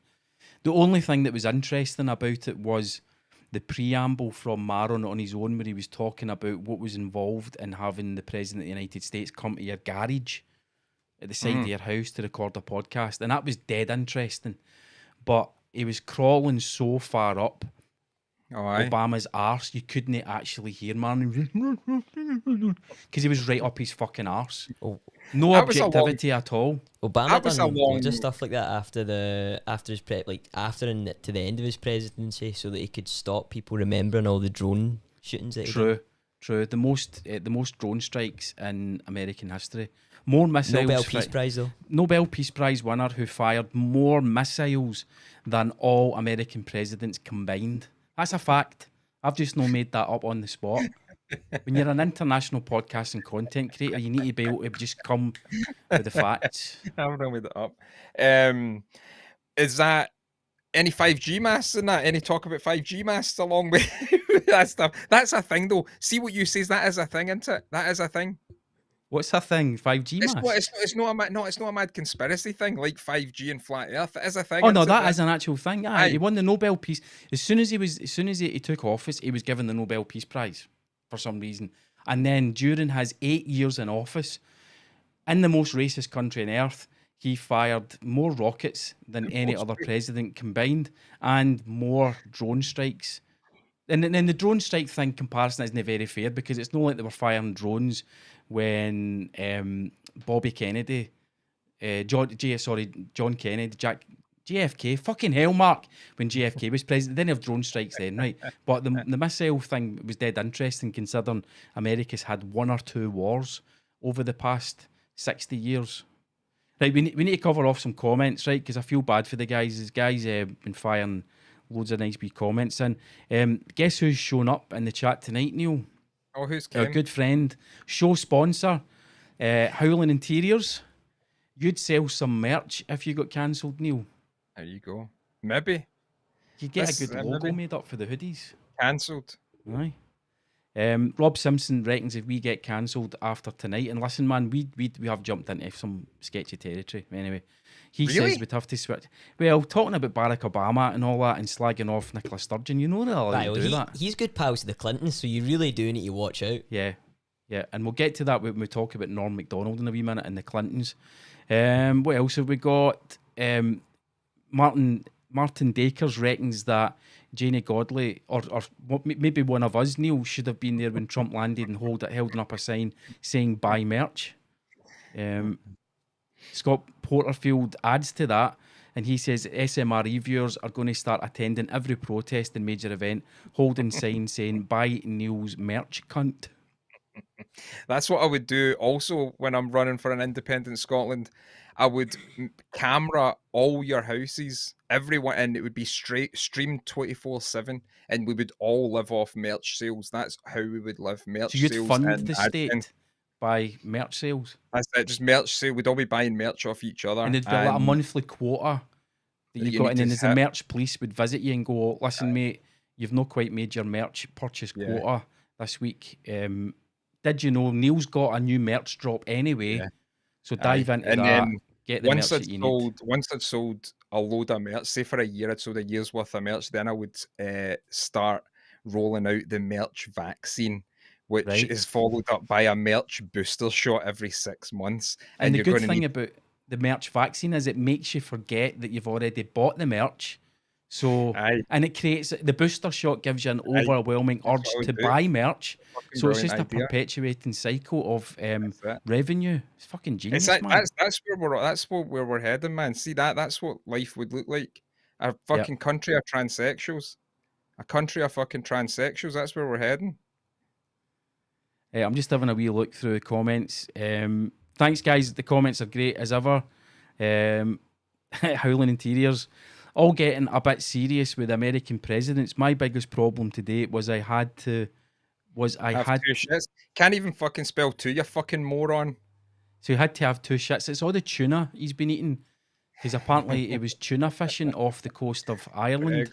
Recently, how the other half live, Neil? I never knew you could get tuna on Ireland or here. He says you get it. I never knew you could get it. Out there on a boat, you showed me the photograph. Baldy head. Hanging at the side of the boat, big tuna. I thought he'd sent me a picture of Pitbull. What's his name? Is it Pitbull? You know, the rapper? I thought it was Pitbull he'd sent me, but no, it's him. Mr. Worldwide. What else have we got? He does redeem himself a wee bit by saying Kim Jong-il. Where? It's near the bottom. There we go. That would be you. Yeah. Remember when politics, though, man, was like an old man's thing? Remember when it was Obama that changed all that? Nobody gave a fuck. Nobody gave a fuck about it was all old men stuff. Remember when you would see like the news when you were a wee guy, and it was these guys like beige suits and all, and they would just go and they'd talk in the House of Commons or Parliament, whatever the fuck it is. And they would do all that. It was just, And then Obama came in and they got him to play basketball. Cool. And it's like he's not even good at basketball, man. See, when you watch him, it's like I'm Scottish and I think I could beat you at one-on-one. You could have dunked on him. I maybe no dunked on him, but I'd have took him to the hole anyway, man. I'd have took him to the hole. I remember the shot, the photo. There's a really good iconic photograph of him signing the document. You know, the way they sign it to sort of like agree that they're going to bomb fuck out of the Middle East for 8 years. When he was signing that, I noticed he was left-handed and he kind of writes the same way as me with a kind of gammy fist. And he had a really cool watch on. And I thought, this guy's the berries, man. Aye. But then, if you lived in Afghanistan at the time, you're probably saying, fuck him, fuck his left hand. I wish he would fucking stop drone striking our weddings. I seen a drone once up here. Really? A drone, like, you know, the one that they send into Afghanistan to kill all the kids and that. You know, the one that's the one with the wings, and it looks like a mini plane. One of them, and I was driving up the road here, and then it just flew over. I was like, "Fucking hell, what was that? That's too You small." drive by the naval base if you're coming to Glasgow, am I right? No, No, no, you don't drive by it. You can. no. The naval base is just down the lock there, just like Aye. fucking 2 miles or that. Aye, so. 'Cause I remember driving back for down your neck of the woods a few years ago, and I kind of went round this corner, and there's a valley with a river, and then the road's just above the river, and I went round the corner, and there was a massive fuck off bomber flying up just above the tree line, man. It was unbelievable. I've seen that as well. Like these old things, man. I think we have a lot of shit like that going here. I've actually got a mate, a friend, an old friend. He's not an old friend. I've only known him for a wee while, but he's an old guy. And he went around and he told me a story that he put crystals. He went with one of these other healing persons, and he put crystals in a diamond pattern up here and around all these like 10 miles apart, right? And to make, why should I have known the name? I should have. Why would I fucking know the name of this? Is it man? Like to counter the electromagnetic fields or something? Well, it done all this 10 miles apart, and it says once they all the crystals speak to each other, they make a big crystal maze or whatever the fuck it is. Right. And is it like the dome over Springfield in the Simpsons movie? Exactly like that. And then he went over to he says we went over to put the last big crystal they had, it was that size, went to throw it into the lock, just dump it in the lock. And he says when they went over there to drop it in, there was guys there with guns saying, "We know what you're here for, and please leave now." And seriously? He says, well, he told me that. He told me that. And you believe him? I'm not being funny, but you believe him, I'm not saying I don't believe him. I'm just wondering whether you're telling. No, listen, I believe anything anybody tells me. See, anybody tell, and I'm like that. Really? And I tell other people like that. Fuck off. But so, and I was like, I don't know. So he says that he went to look for the other crystals that they put out, and they never found them. So they were away as well. But I mean, that could be that. You know what I mean? Folk have found them and went, "Oh, there's a cool crystal. Look, kids, I found a cool crystal." Either that, take or that up the road. An awful lot of drugs, and he was just totally out his fucking mind. You know, that's more possible. You know, but he's a nice old guy. But it's a fucking dangerous fucking thing. So, Howling Interiors says he's making a claim because we've called him a baldy bastard. He says, "Haha, that wasn't me. That was my mate in the picture." That was you. Don't fucking lie to us. Aye, nah. Right, let's jump back into the stories because we've got quite a few to cover this week. This is a corker. Shamed Scots influencer behind bogus sales firms, shunned by brands who rubbish claims she worked for them. Wouldn't you love to be a fucking headline writer for the Daily Record? Turn that into a poetry book. Just get every Daily Record headline, turn that into a book of poetry.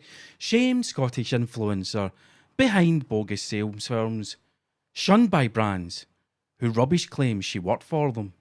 And then find something that rhymes with that to follow it up. So this is a corker. If you're watching the live video or you watch this on YouTube, you'll see photographs of a woman called Yvonne McCuig, who was unmasked. Unmasked, Neil. That's dangerous. Nicola says, wear a fucking mask. And there's the paper finding her in Lidl and going, get that fucking mask off. We're going to unmask you for the paper. So there she is. She's been unmasked. So she claims she's an influencer that the brands use to sell stuff. By the looks of her face, I'd like her to have a mask on. But see, I think that's who Lemmy based Jacqueline McCafferty on. But see, a few years ago, man, right? That's how social media is a positive.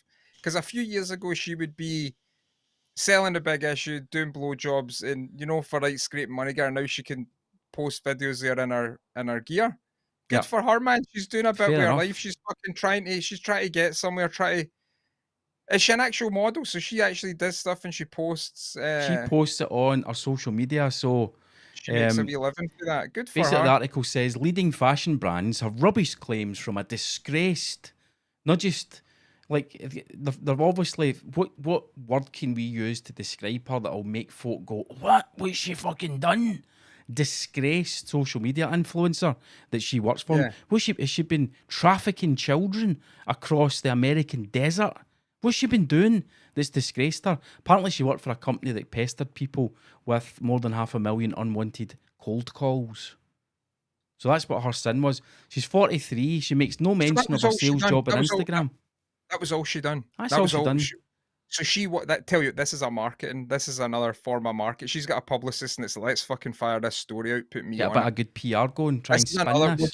We're living in a fucking parody of fucking a world, man. It's fucking mental. Maybe it's no though. What? So that's all she done. She worked for a company. She was the boss of a sales firm called Dial a Deal Scotland that the Daily Record revealed has pestered people with more than 500,000 unlawful cold calls. Now, apparently on her Instagram, she's got 87,000 followers. I don't think I've even got 67 followers, but she's managed to get 87, so fucking fair play. But there's a wee bit of a barbed comment at the end, and it's a wee bit unkind, and I'm surprised it's got past the Scottish hate speech laws. A source in the fashion industry. So that's some cunt that the Daily Record's made up, because the Daily Record want to have a wee stab at this lassie or this grown woman, right? Because anytime a newspaper says a source, they've made that up. And that's the plausible deniability that they've made it up. Who's your source? I can't tell you because it's our source. But who was it? It was our source, right? Who was your source? We're not allowed to say who the source was. See if you look at the key word there, a source in the fashion industry, that could just be some random cunt working in Next.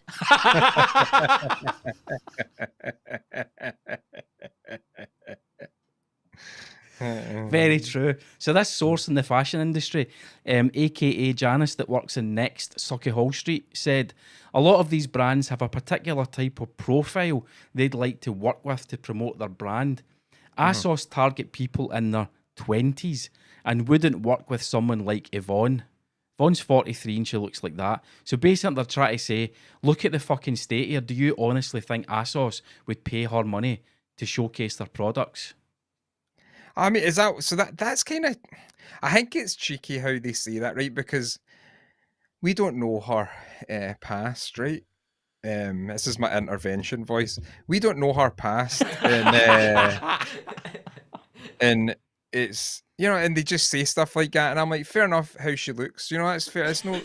It's how she looks. It's not who she is inside. You know, she's probably just trying. I still think this is an advertisement. I think that you could get anything in the Daily Record. We should fucking try it. Actually, try to put a story out. Why don't you go to the Daily Record with that story of the crystals and you just say it was you? Yeah. It was me or a source. And the last day, I went out on a boat on the loch. A submarine came up. The fucking hatch opened. All these armed guys got out with Uzis and they said, "Don't fucking dare. Drop the crystal in the loch, mate. We know what you're planning to do." And then at the end it'll say, a source from the Ministry of Defence said, "He's talking shite." And Mr. Worldwide was on the side of the boat fishing tuna at the same time. Exactly. I went out in the loch to throw in the fucking crystal. This fucking fishing boat goes by. Baldy head pops out the side and went, "Oi, mate, what the fuck do you think you're doing? Get that crystal away from here." And that was just Howling Interiors. Aye, it's fucking I don't know, it's a shame. It's a shame how they do that. But that's mental how this is why it doesn't add up, because she worked for a company. Loads of people worked for a company like that. No, she ran it. It was her company. Oh, it was her, right? Okay. Oh, it was her company, right? Okay. And that's how she made. Fair enough. Fuck, you get. We were walking home today, and a guy phoned Gemma, and Gemma's like, "Who the fuck is Gemma phone?" She's like, "Hello," and he's like, "Oh, hi there. It's about your washing machine." And Gemma's like, "What about my fucking washing machine? What are you talking about?"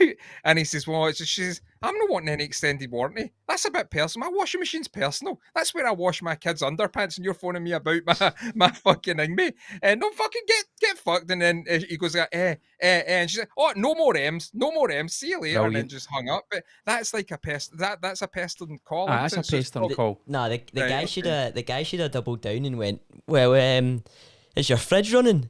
"Yeah, it is." "Then you should probably go and catch it then, eh?" Fuck's sake, man. Fuck's sake.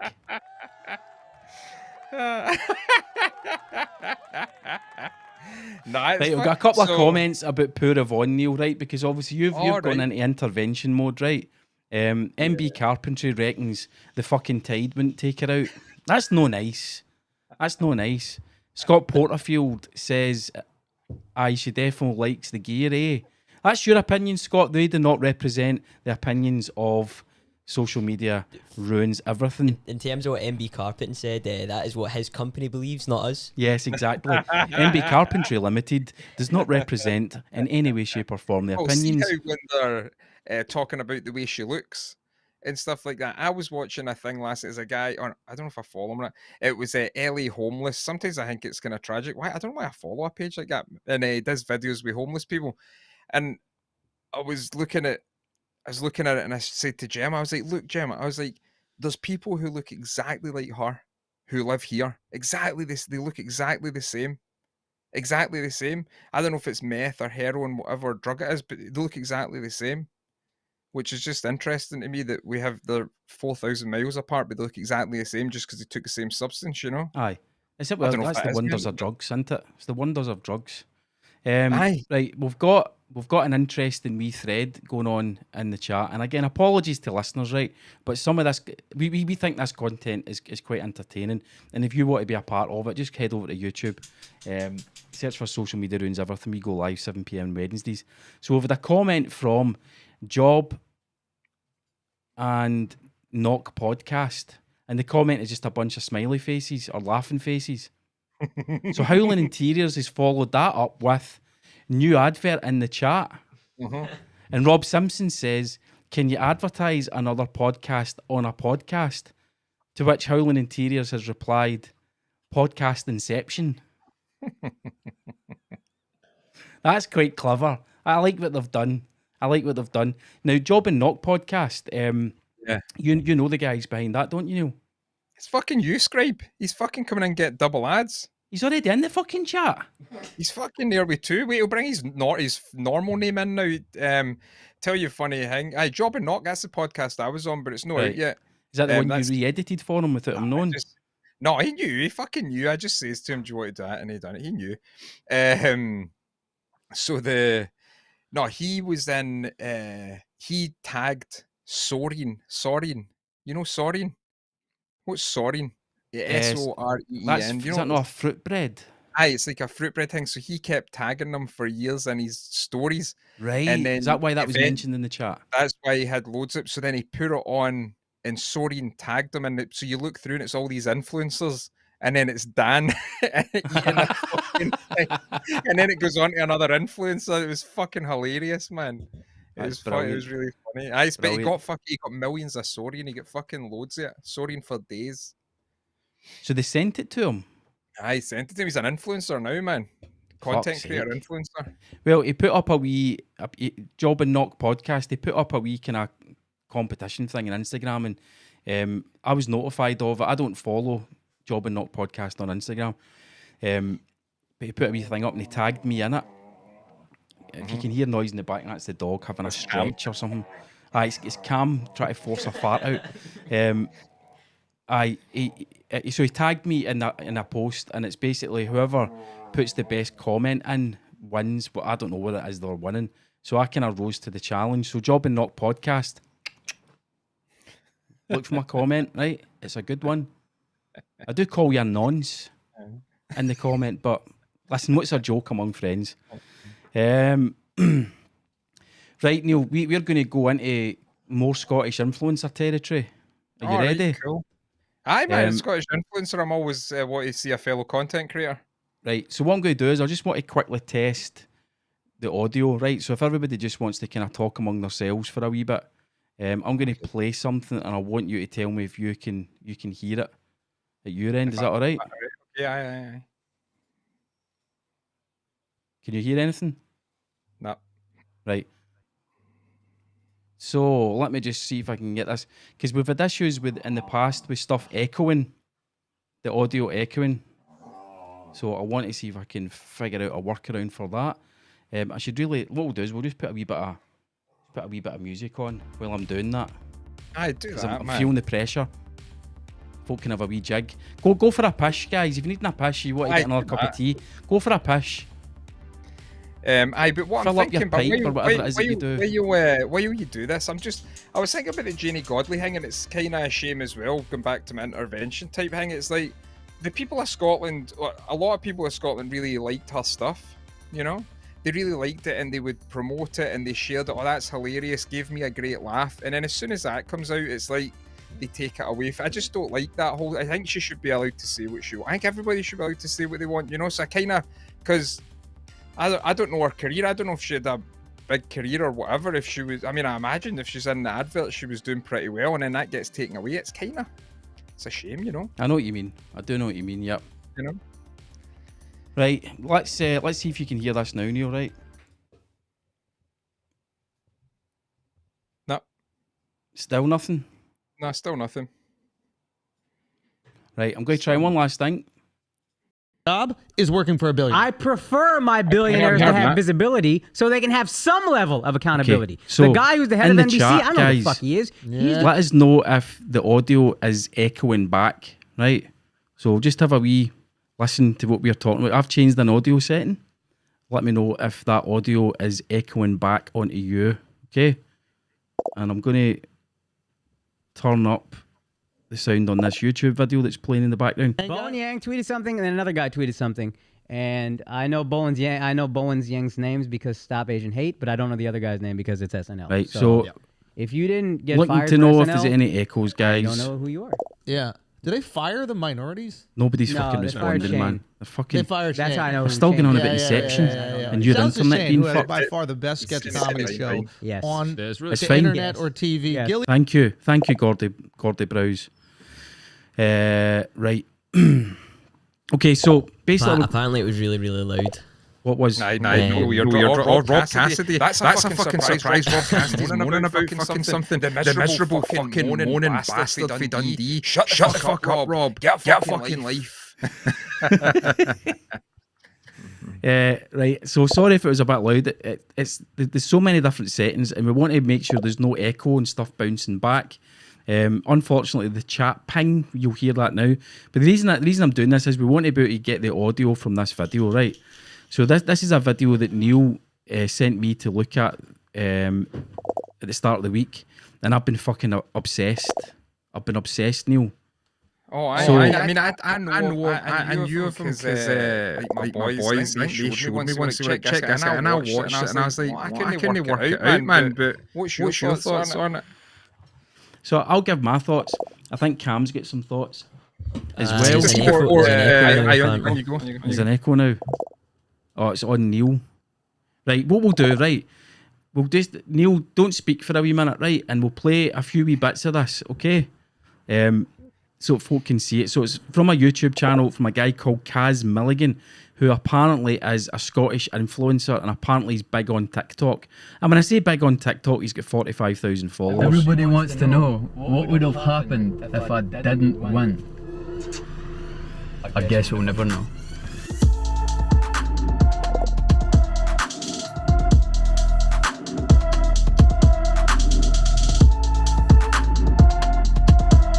So for those listening, this is a YouTube video, and the start of it is a sort of series of cuts of this guy at a Starbucks. This guy, Kaz Mulligan, I would say he's about 25.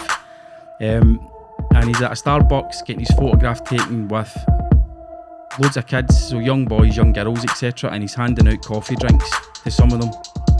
And the title of the video is I Opened a Starbucks. So let's switch audio here. And we can bring Neil back. You can hear me? I can hear you, aye. Okay. Well, see, before we go into anything, I don't know if it's cool making fun of a disabled person.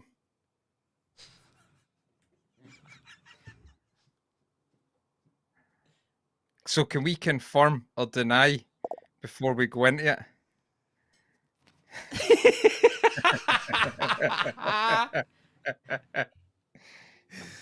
Right, a wee bit. The backstory of this is, right, I watched this. Neil sent me it, and he basically said this guy isn't a parody. This is for real, right? So the guy is claiming he's opening a Starbucks, and he drives up to the Starbucks, and at the start of the video he's talking about how he's got his videographer with him. So basically he's got a pal with a camera with him, and he's going to the Starbucks, and he's claiming he's there to open the Starbucks, and it's all these shots of him interacting with kids. They're wanting their picture taken with him. Now, whether that's because they knew he was going to be there, or whether they already happened to be there with their parents, and they've seen this guy getting followed around by another guy with a camera, and they've went, is that somebody famous? Can I go and get my picture taken with him? And the parents went, go and get your picture taken with him. I don't know what it is that's going on, right? But it just was really, really, really weird. Now, I've been put under strong instructions not to say anything about... I'm going to mute myself. Not to say anything about... Okay? Under strict instructions not to say... If you can read my lips, you'll know exactly what I said. But it just struck me as being a little bit strange, right? Now, Neil, you and I are international podcasting digital content creators / therapists, life coaches and influencers. I can't imagine. Maybe we need to do this. Maybe we need to put fucking YouTube videos out. I opened a Lidl, and we just go down to the nearest Lidl and start buying folk bags of pasta and saying to them, do you want your picture taken with me? Because I think folk would go along with it. Right, so I'm like watching it, and I don't know, man. I don't know. Right, I mean, I don't know. Good for him. He's doing his thing. That's good, man. He's putting his out. He's going after his dreams and doing all that. So that's good. It was just when my boys showed me it, and I was like, is this what the young team are doing now? And it seems the reason that the guys all jumped up, the kids jumped up, I think because he asked them, like, the first 3 people to beat me at rock, paper, scissors. What is it? Rock, paper, scissors can I'll buy them a coffee or whatever. And they all jumped up. But then the thing, you know, if you watch something, I watch and say they've had to edit that and put the music on it and stuff. And I'm like, they've used that wee clip of all the kids jumping up as if they're like running towards them. And I'm thinking, this goes deeper than just like trying to say, I want to have a fashion label or I want to have this. But I mean, he can do what he wants, you know what I mean? It's his fucking life. But the thing which I find fascinating is watching it, and none of his mates have says, mate, come on, I know that you identify as a celebrity, but I mean, fucking hell. It doesn't mean that you're an actual you know what I mean? It's like, it's just the love of celebrity. I mean, I always talk, it's just the love of celebrity. Yep. It's like, it's king, man. Celebrity is fucking king. It's such a fucking weird thing. And as you said earlier on tonight, you know, nobody stops you and goes, mate, you know what I mean? Yeah. Nobody comes up to you and go, mate, what are you putting that content out for? Nobody stopped him getting in his Kia and saying to his pal, bring the Canon 80D and the good lens. Don't bring the shite. Bring the good lens. Because we're going to open a Starbucks. But you've been booked to open a Starbucks. Well, I'm going to a Starbucks, right? Oh, I thought you were booked. No, well, I'm going to a Starbucks. And that's what are you going to do when you get there? Don't, man, the fans will be there. The fans will be there. The people will be there to give me love. Mate, it's just a bunch of wee kids. What do you want to do? I'll be fine. I'll just play rock, paper, scissors. And whoever wins at rock, paper, scissors, I'll buy them a coffee. But listen, we can't have any more than 3 of them winning, because then it's fucking 3 coffees, man. That's like 4, that's 12 quid. That's 12 quid. I've not made that much of my merch yet because my merch store's no live yet. What's interesting is Rob, I think it was Rob Simpson. Rob Simpson's put a comment in the chat, and you'll see exactly what Rob thinks. Rob Simpson commented on the video to say, basically along the lines that, why the fuck is he buying them their drinks? If you're there to open, if you're a celebrity that's been booked to come along, cut the red tape, and the fucking Daily Record are there, and the fucking Fife Evening News or whatever it is, or the Falkirk Times are there, because you're there to open the Starbucks. You don't then need to go and buy drinks, because you're being paid to be there. But as you can see on the screen now, what's he got in his hand? His fucking bank card, because he's buying the drinks. And that was the clue to me that this is all fucking bullshit that's been made up to make himself look like a celebrity. Yeah, but that's I think he would look great with a t-shirt or a hoodie of mine on him, which I should send him one. Mate, what fucking wear this?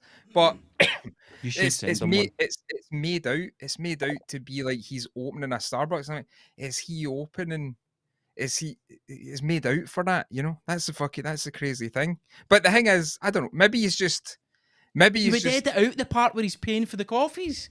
You would edit that out. This isn't a live video, right? We're not editing this. So we say something stupid or something libelous or slanderous, we get cancelled. His videographers went away and edited this, or he's got his wee sister to do it, I don't know.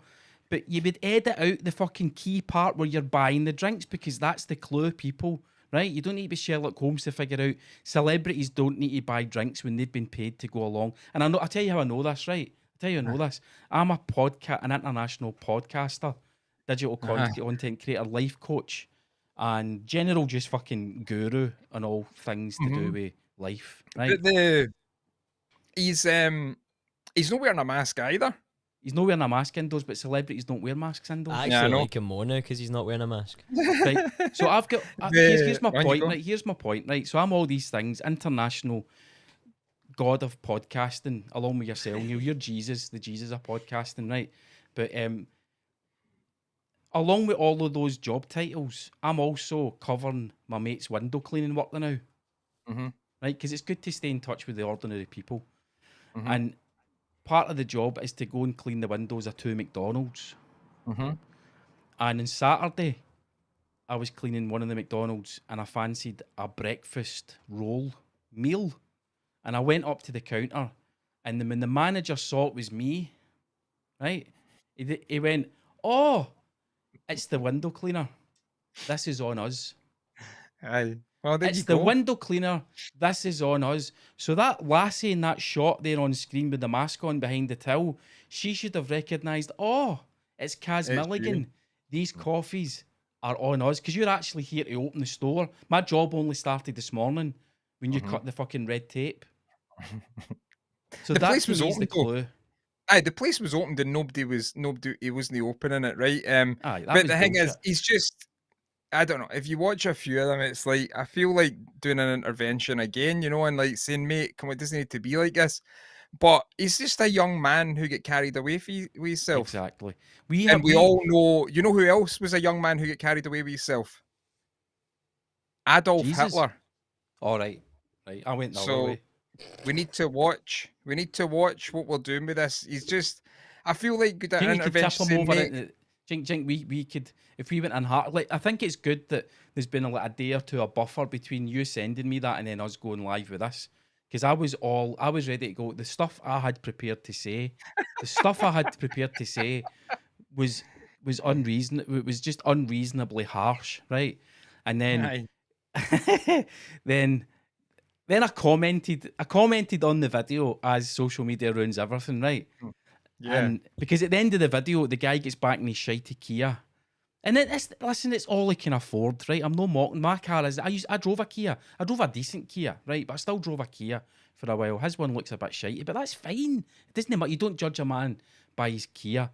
But at the end of the video, he gets into his Kia with his videographer and the rest of his mates that were there. And he says that was amazing. He says, a lot of people showing love. So I commented on the video as social media ruins everything. I said, a lot of people showing love. Mate, there were wee kids, man. What the fuck is wrong with you? This video will be covered on our next show, Wednesday, 15th September, 7 p.m. Mm-hmm. Now, that's had one like, that comment, which is quite nice. Anyway, I got up this morning at 4:30 a.m. to go and clean windows, because that's how I roll. I'm keeping in touch with the common people, the ordinary man. And Kaz Mulligan had replied to my comment, and he said, just checked your content. User grown men hating on everything. LMAO. If you really knew my story, you'd know the amount of people I help. I won't be watching on the 15th. As I'm overseas filming a project and bettering my life. Enjoy sitting in your house, making content, hating on me. Maybe using me will get you to more than 50 views. And I was like, fucking yes, man. I mean, I take a huge disrespect in that. Like, we hate on people. What the fuck? I treat the podcast as a therapy session for all. And that's fucking, he's telling us we hate on people. You know what I mean? And I mean, come on, 50. What I've always wanted to be involved in a thing where somebody slags you for the low amount of views that you get. Yeah. It's kind of funny. It's like, are we at that stage? We're going to Yeah, like, it's how many brilliant. views you get? We've got 84 hopefully if we subscribers and we get 50 views, man. That's where we are. That's where we are. It's a new adventure. You know what I mean? See the people, the hating on everyone, right? The hating on everyone. At the end of the day, you and I spoke about this today, right? And I get a stern talking to by Mari. And you and I spoke about it, and it's like, right, we're not hating on the guy for the sake of hating. And you did ask at the start, is it okay to make fun of people with mental illness, right? And of course it isn't. So we're not making fun of anybody with mental illness. But when it comes to hating, if it's true that we hate on everything, or on everyone, that means we also hate on us. And if you've watched any number of episodes of this podcast, you'll know that Neil and I hate ourselves. We hate ourselves. We hate our own content. We spent fucking 45 minutes last week playing old videos of us and tearing them to fucking shreds. It's what we do. We're quite comfortable in our role as disgruntled men sitting in our houses hating ourselves. That's it. See, when he says old men, didn't he? Was that old men he says in that comment? Is it grown men? Grown men. Well, I'm a grown man, but I mean, I'm not fucking old, fuck's sake. No. I mean, maybe what we should do as grown men is go down to Starbucks and buy kids coffee.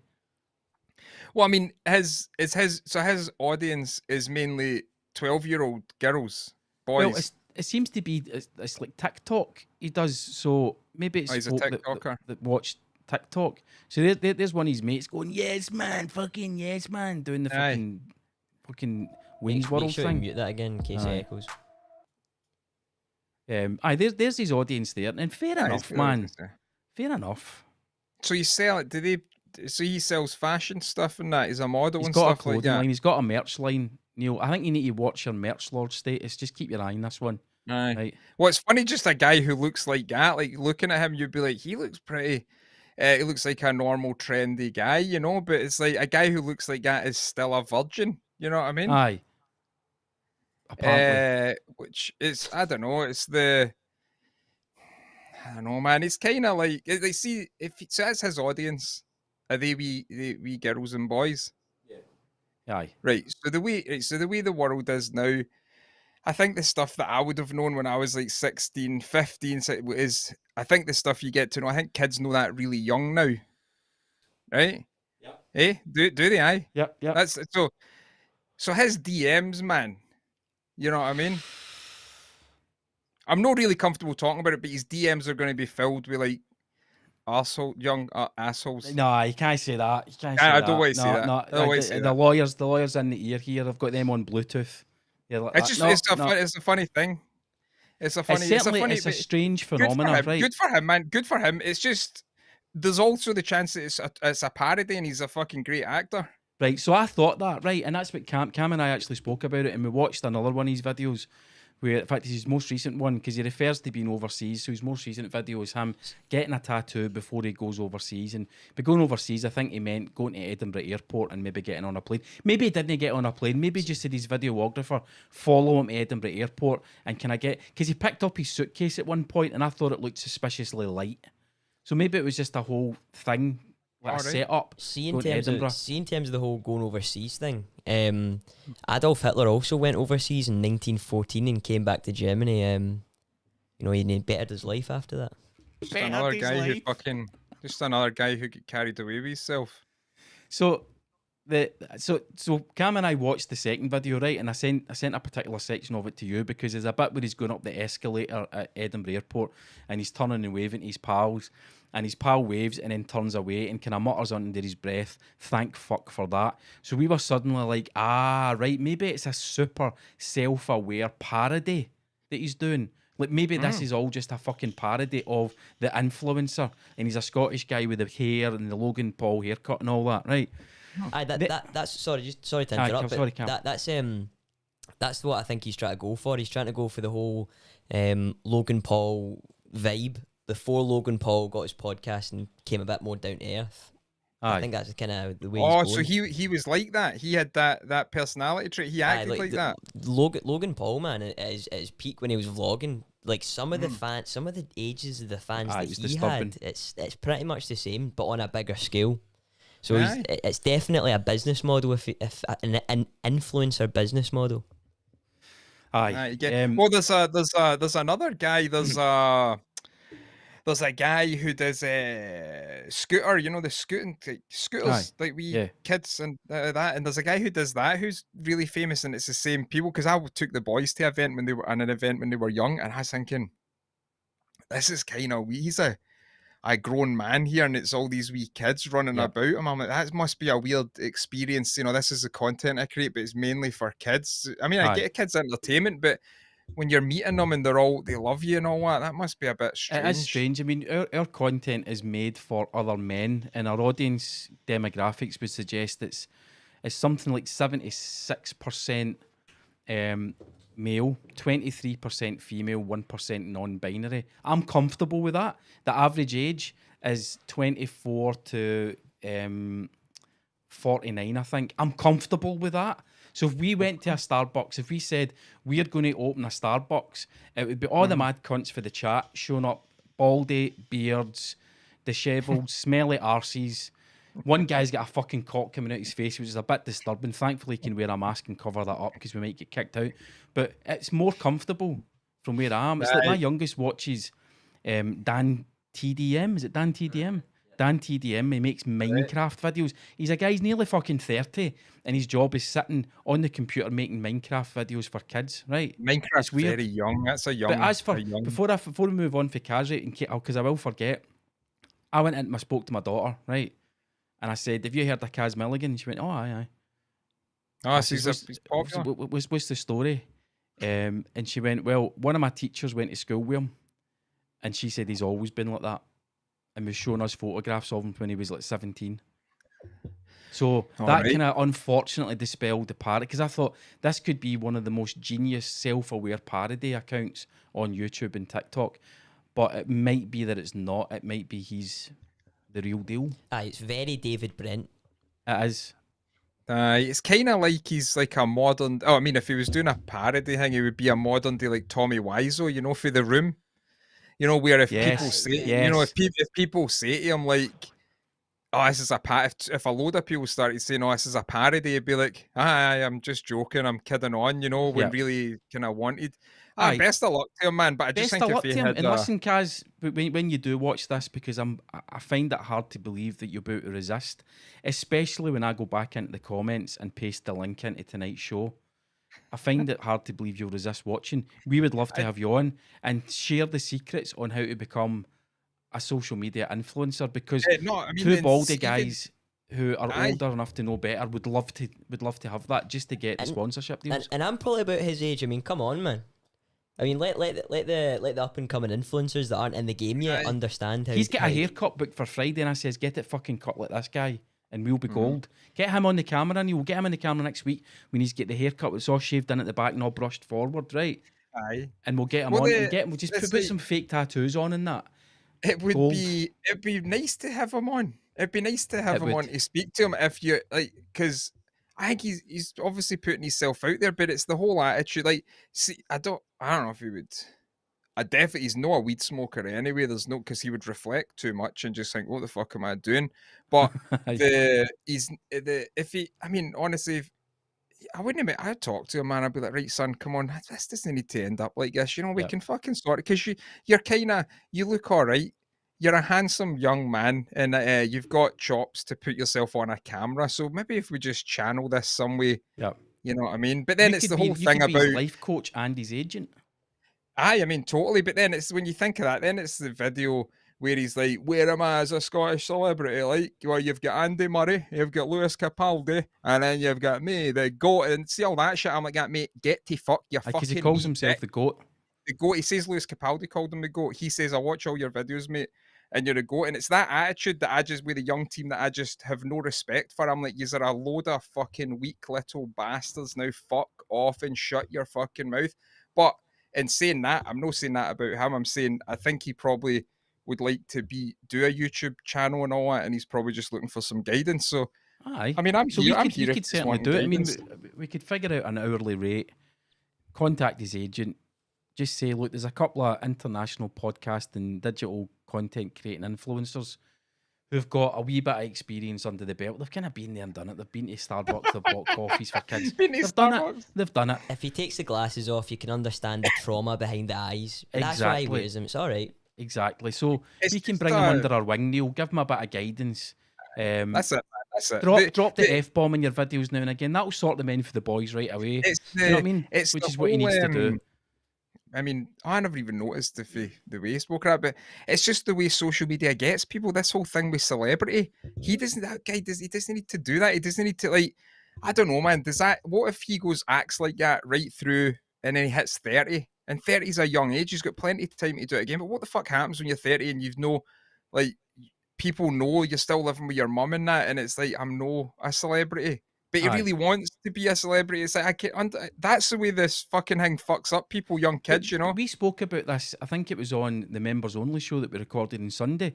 There is an element of fake it till you make it. Do you know what I mean? So, you and I spoke about how you see these YouTube channels and they've got all the best gear, or it's maybe a podcast that's getting recorded and they've got all the best gear, the best microphones, mixers, I've got a producer sitting, twiddling the knobs and all that kind of stuff. And you're like, oh, that looks really professional. And you assume they've got hundreds of thousands of subscribers, and then you look and they'll go, they've only got 300 subscribers and hardly anybody watches their videos. And there's nothing fucking wrong with that. There's nothing wrong with you getting in your Kia and going down to putting a TikTok video. I'm going to be down at Starbucks. I'm going to be down at Starbucks. See if anybody wants a coffee. And you go down to Starbucks with your videographer. There's nothing fucking wrong with that. But the video just made me feel a wee bit uncomfortable. But I've had a couple of days to process it.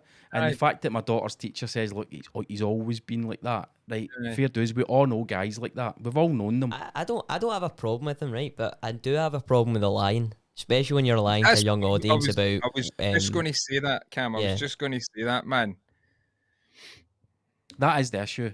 You don't need to lie to your audience. We don't lie. When we say we are international podcast digital content creators, there is a grain of truth in each of those statements.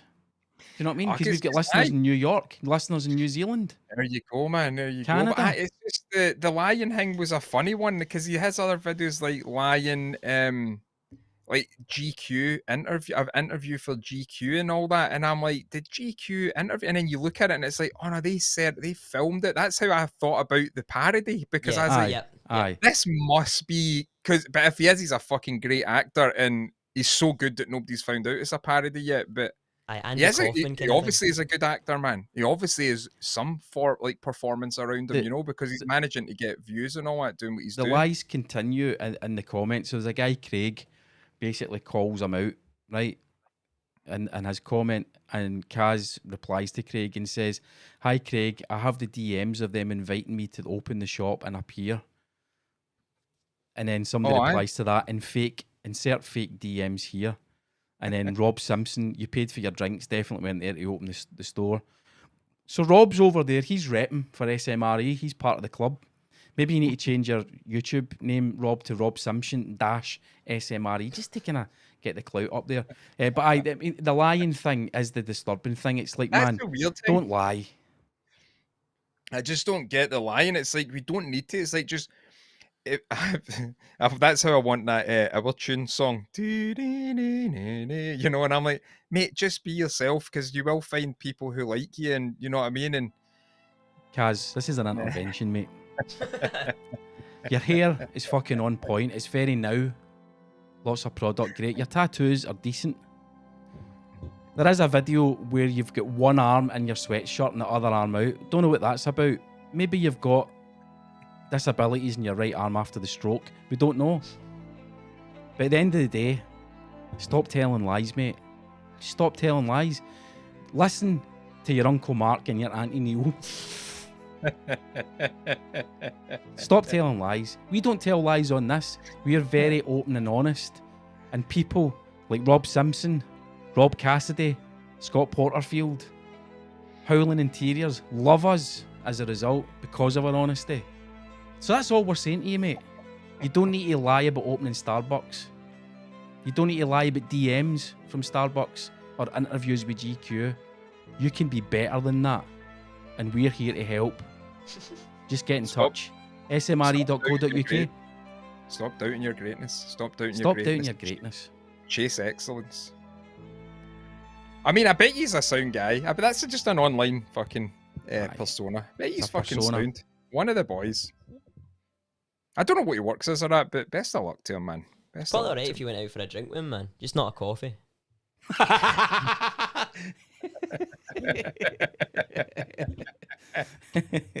Oh man, right. So as like I say, it was good there was a couple of days buffer, man, because I was going to the end. Here's a funny story that came up at dinner. So we were kind of chewing over. I think we're still kind of chewing over the thing at dinner. It was myself, Cam, my youngest son, and my daughter. So we're sitting having dinner an hour and a half before this, and I think we might have been talking about the whole Kaz Milligan situation. And my youngest son, he's into his YouTube personalities and all that, which is a generational thing. And he was talking about how he'd been in a Minecraft server and a YouTuber appeared in the Minecraft server. And my youngest son was going to ask him permission to take a screenshot with him. So my brain just unhinges at that point. I genuinely don't understand. I understand the words. I don't understand the context of the sentences that are being said to me. So you're on a Minecraft server, which is a virtual thing online, and you're playing Minecraft, and a YouTuber comes in, and this is a thing, by the way. Wanted to ask to have a screenshot taken with him. I'm like, how the fuck does that work? So it's not like you grow up and you meet George Best, and it's like, can I have an autograph, please, Mr. Best? Right, that was one thing. And then we moved into the, can I have a selfie taken with you? Now there's a thing when you're playing a game online, you ask the celebrity from YouTube if you can have a screenshot with them. And I'm like, Fergs, all you need to do is just why are you asking permission? Just take a screenshot of the game. It's like, no, you need to go into third person so you can see your wee character, and you walk your wee character up to their wee character and you say, can I have a screenshot taken with you? And their wee character will pose with your wee character and you screenshot that. That's fucking brilliant. That's fucking amazing. Unreal, man.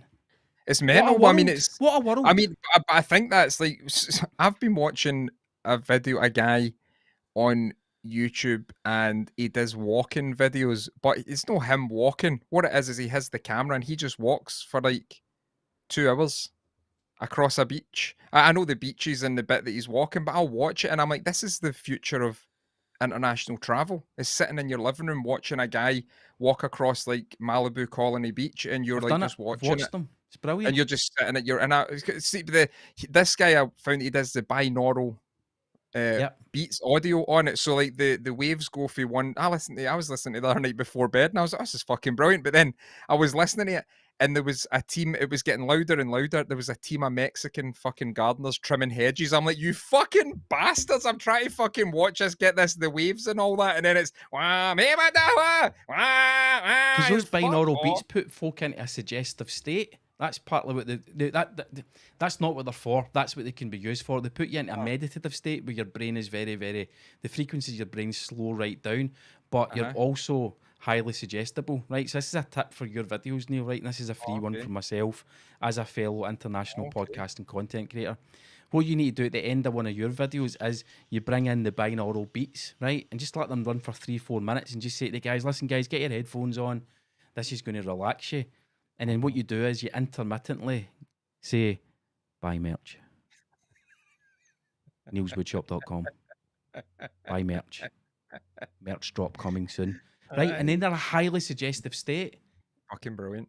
And then next morning you get up and it's PayPal will be brrrr, and you're like, that fucking brilliant. New camera, new microphone, Gemma, we're moving to Los Angeles. To do podcasting. Yes. And sell merch. And sell merch. It's a weird thing how that's the way the world's heading, and it's just like that screenshot. That's crazy, man. Taking a screenshot with a fucking avatar online. It's the way kids do it, man. You know what I mean? It's the way kids do it. So if anybody wants a screenshot, take me, Neil and I. Neil, look into your camera.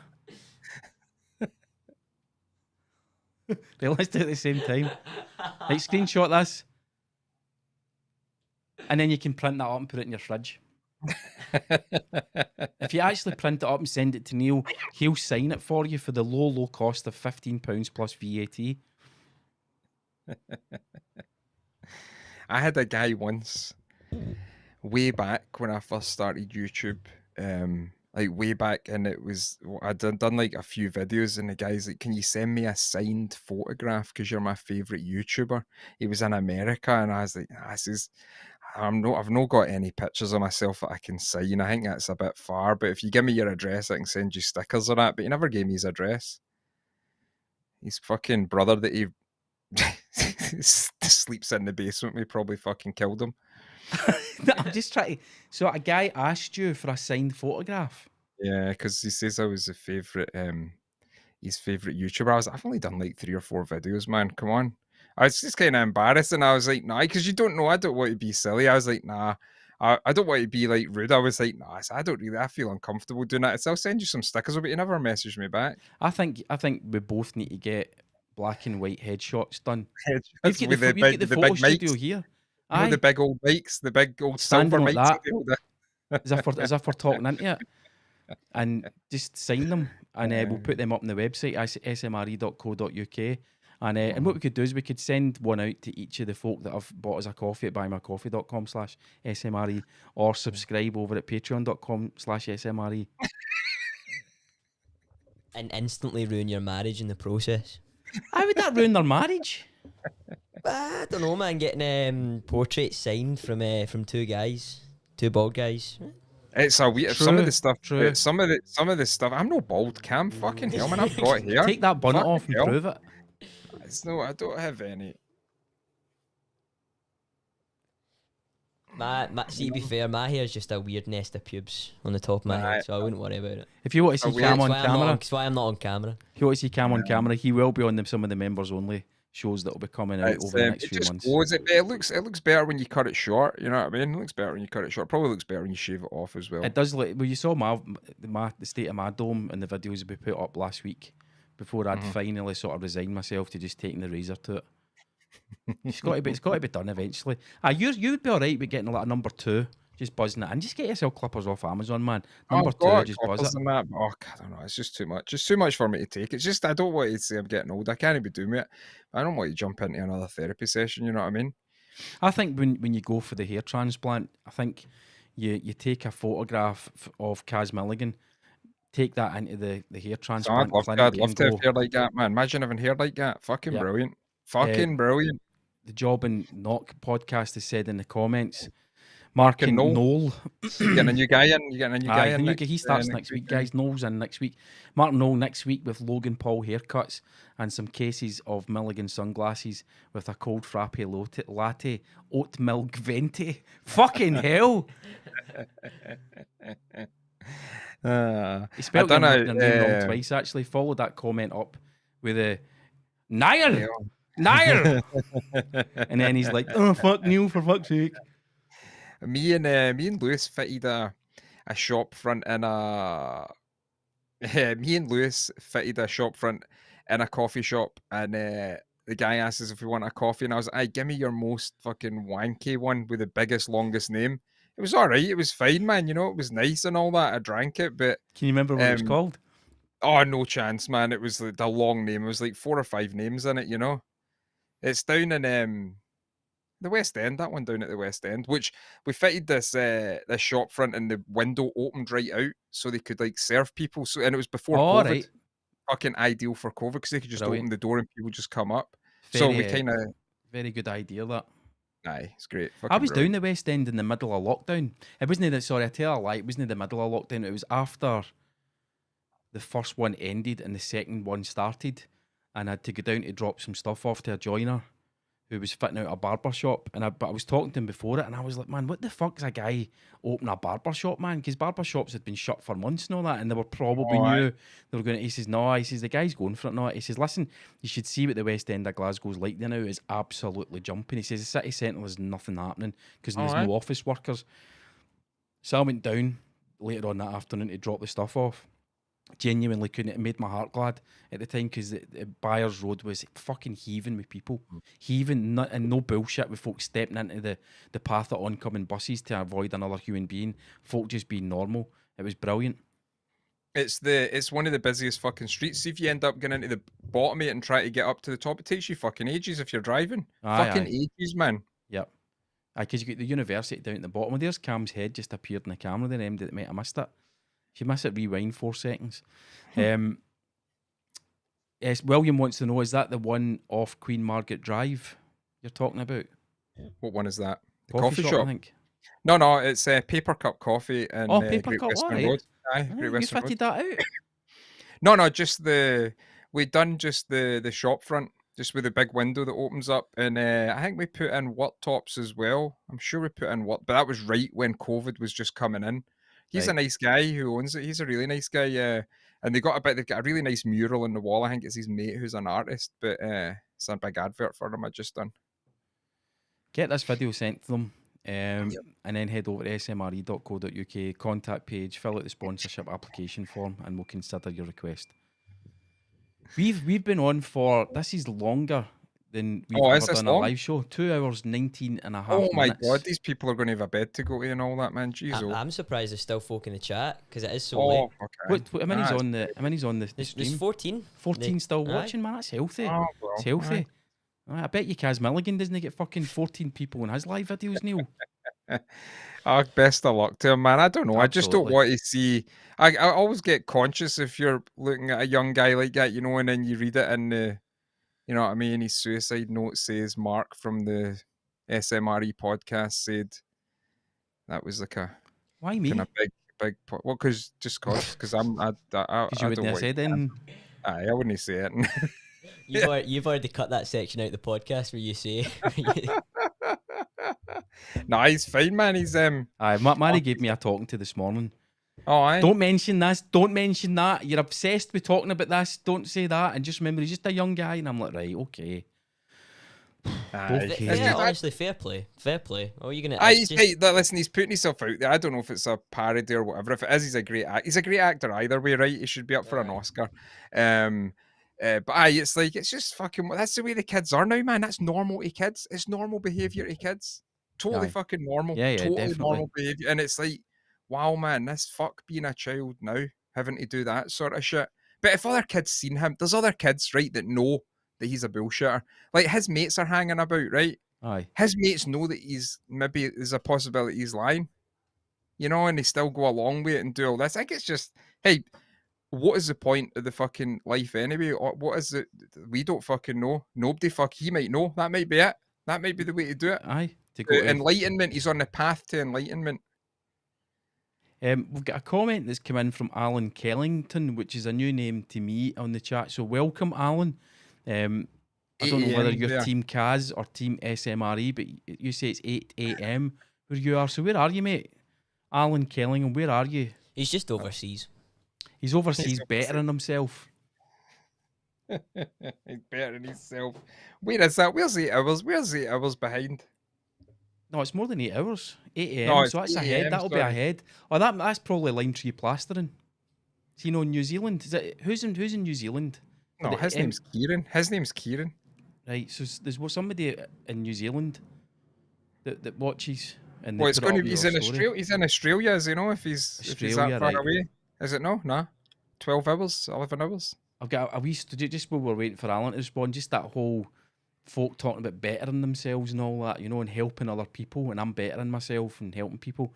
For the duration of Mary's kids being in primary school, you used to do sports days. Remember that was a thing. Sports days. Parents were allowed in the school, right? And they would do sports days, and there would always be the dad's race and the mum's race. Remember that? Did you ever compete in the dad's race just out of interest? No, I don't do any of that stuff. Oh, right, neither do I. But Mary's always been quite fit and athletic and quite fast and all that kind of stuff. So she would always compete in the mum's race. And for the duration of her kids going through primary school, every year she won the mum's race. So it became a bit of a joke, right? And then what she noticed happening was in the latter years of her daughter sort of moving up through the ages at school, there'd be mums turning up with the running gear on, like the running leggings and running shoes and stretching, no joke, stretching before the races and stuff like that. And Mary would just turn up in her Converse and jeans because that's what she was wearing that day. And she would always win. It was just one of these freak things. She would always win. And in her daughter's last year of primary school, 2018, it was the mother's race at primary school, and Mary got beat into second place because because one of the girls in her daughter's class, her big sister, ran in the mothers' race. Now, there should have been a steward's inquiry right away. Right, there should have been a steward's inquiry. Wait a wee minute. You're only 18. That's not your daughter. Why are you running the race? She should have been stripped of her title. So it became a bit... So Mary was getting the absolute piss taken out of her, right? Because on her last opportunity to have a clean sweep of mothers' races throughout the duration of her kids' primary school's lives, she fell at the last hurdle and she got beat in the very final race that she could run in by an 18-year-old girl who happens to play for Celtic Women's Football Club. Oh, aye, so she's a real athlete. She's an actual athlete, right? So on Facebook, there was posts going up, and Mary was getting the piss taken out, and one of her pals had put a thing up about her coming second and getting beat, and basically there should have been a stewards and just having a joke, should have been a stewards inquiry because the lassie that won isn't even a mother and all the rest of it, right? And just having a wee bit of a joke, and I was chipping in going, I can't even remember. I was taking the piss out of Mary as well. It was all the stuff that you would do, a bit of banter, right? So it was on the Friday night, right? And we got up on the Saturday morning, I checked my Facebook notifications, and there's these comments for some guy I'd never heard of before. So that way you go into their profile and you're like, well, who are they friends with?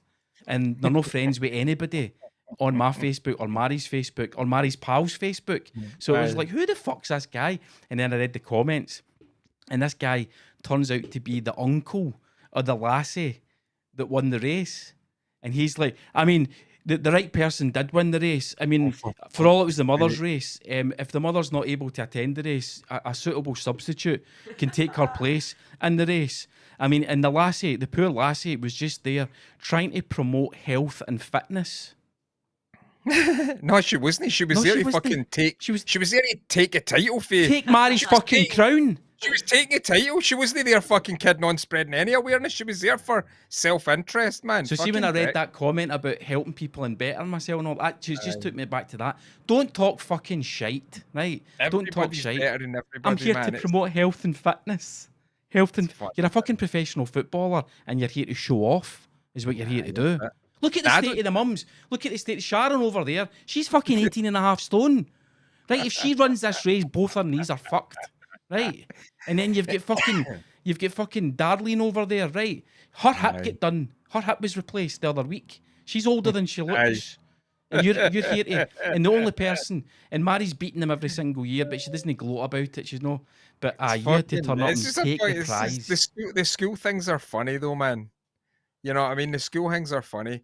It's like we went to a school thing, and I'm like standing about, just looking about, and Gemma's standing there, and I think Gemma had says to another one of the mums, she was like, "Oh, how long do you think this goes on?" And the mum says, "Oh, I think it's to about the end." And Gemma went, "Really?"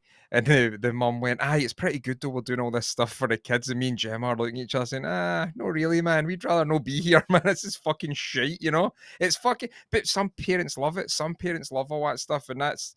I don't wish I was a parent who loved that stuff, but some parents love it, man. I can't. I'm glad that none of my kids are at primary school anymore, because the low point, and I've had a lot of low points in my life, Neil, but the annual low point for me was going to either one of two things at the primary school.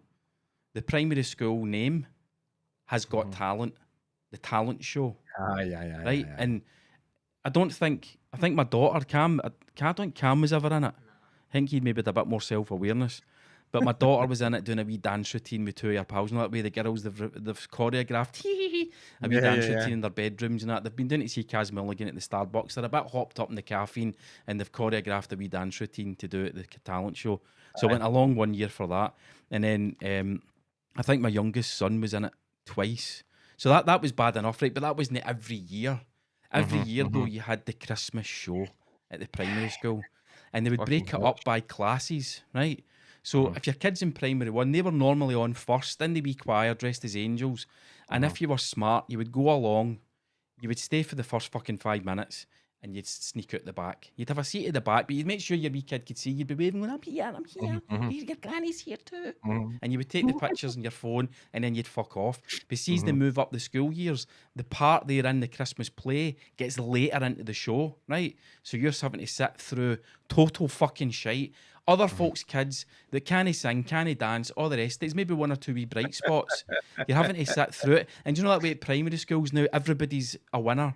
Everybody gets a medal. Everybody's really, really good. Everybody gets a shot at singing. When it used to be when you and I were at school, it was like, no, that was the best singer in the class would do the fucking bit. I absolutely hated it. And I remember, I don't know whether, right. I remember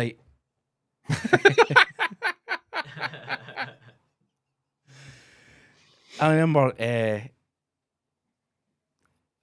few years ago going to it and sitting there on my own, right? Just sitting there on my own, man, and it was fucking turgid. And I sat through the whole thing, and I could see where my ex-wife was sitting with her partner over at the other side of the hall. And afterwards, for some reason, I just kind of wandered. It was like, I don't know any country, but I wanted to speak to whichever one of my kids had been in it. I was just kind of waiting for them, so I just kind of wandered over to speak to them. And her partner turned around and went, yeah, that was really good, wasn't it? And you know that way? And I could see my ex-wife just kind of looking down and looking away because she knows I fucking detest it. The guy she's with like it. And you know that way? It's like you have this kind of mad angel and devil on your shoulder at the same time. It's like the angel's going, just agree. And the devil's going, no, tell him it was fucking shite and he should know better. And I just was kind of like, it was it was good, wasn't it? It was good. Mate. But the thing, see going to a big school, like that would be, there's 30-something people in this whole school.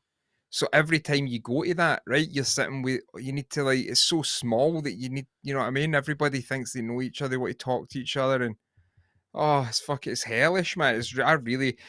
I struggle with it, man. I struggle going into these things, you know, and having to hang about and do that. Because I'm talking to all these parents and I'm thinking, I don't fucking think the same way you're thinking and you're all getting on here. Great. You're talking, we could raise money this way. And I'm like, fuck them. They shouldn't need to raise fucking money. You know what I mean? They can print fucking money. Just give the school some money. Have you ever been on the PTA? What's that? Have you ever been a member of the PTA? I don't do any of that stuff. Oh, no, mate. You need to join the PTA. Sometimes I've felt like going to things if something's been going on with the schools. I've thought, you know what, I might just go and just like stand there and lay down my case and like, but have it worked out before so I can really get momentum on it. So like it warms up nice and slow and then it really hits with a few, you know, you're expecting a cheer once you're done. You know what I mean? Yes, Neil, fucking yes, you know? But I've never ever been, man, but I find that all the parents, I feel like saying to them, right, listen, can we get the parents together in the gym hall and just say to them, see when you're talking to each other about doing this and have a club, I'll go to this club, I'll look after the kids. Yous are all fucking kidding on and you think this is just something you need to do. You don't actually like this because they must hate doing all that stuff. I've got a tiny wee bit of insight into what's involved with the whole planning of fundraising and stuff at the school because when Cam started primary school, we lived in a village at the time, so it was a tiny school. Kind of similar type of school that one you're talking about. So I was thinking, right, it's like my oldest son, my firstborn starting school. I want to get in about it and support the school, and it's a wee school, and like, you know, it needed fundraising done. So I joined the PTA, and at my first meeting, I was appointed vice chair of the PTA. You must have put on a good performance, man. Power went straight to my head. So I leave. I'm like, all right, fucking, we're setting up a website. Everybody's getting email addresses. We're registering the schoolname.com. We're getting all that set up. We're going to have spreadsheets. We're going to get it all locked. So I was all about all that, right? And nobody bit at all. I think I went to 2 meetings, and I think by the 3rd meeting, I went down and the chairperson had resigned. I was no longer the vice chairperson because I was appointed under her watch. So it's a bit like when a new president comes in, they're like, no, mate, you're fucking out of the West Wing. You've not got a fucking job anymore. So I went down for the 3rd meeting and it was all different people. And I'm like, I'm ready to say, right, we're just going to call this meeting to order. And some other woman goes, right, I'm going to call this meeting to order. And I was like, all right. And then the minutes we're going to go through the minutes. So Kathleen's been appointed as the new chairperson of the school. So I was like, all right, I don't have a fucking... But it was actually a relief because I thought, I can't fucking stand this, man. Have you seen that town hall meeting that went across on Zoom? The guy goes... It's hilarious. the guy's like, no, you can't start this now. Now I'm in charge. It's just fucking brilliant, man. It's fucking amazing, and they like want to switch them off and all that, and they thought it's just fucking hilarious, man. It's hilarious. But there's some parents who will like it though. Some parents must like it. But I'm amazed when I look at these school things that I need to go to, and I'm looking and I'm thinking, yous all fucking like this. Yous are all getting on, they're all talking to each other. I'm like, yous really fucking like this? Like, what is wrong with yous? Obviously, there's nothing wrong with me. I'm like, what the fuck are yous doing, man? Obviously. You make videos with black dildos on your workbench. There's nothing wrong with you, man. You're not scared to put that out there. I think that TV show that there was a couple of seasons of it called Motherhood that was on BBC. That to me nailed it. It was funny, man. I never seen all of it, but Gemma watched it and I seen clips of it and all. It was pretty funny. It's worth watching. It was really good. Right, man. Have we spent? I mean, that's been a long time, man. Fuck, people have 2 hours 34. Alan got back, by the way. Says he's from New Zealand. Oh, New Zealand, down under. Good day, mate.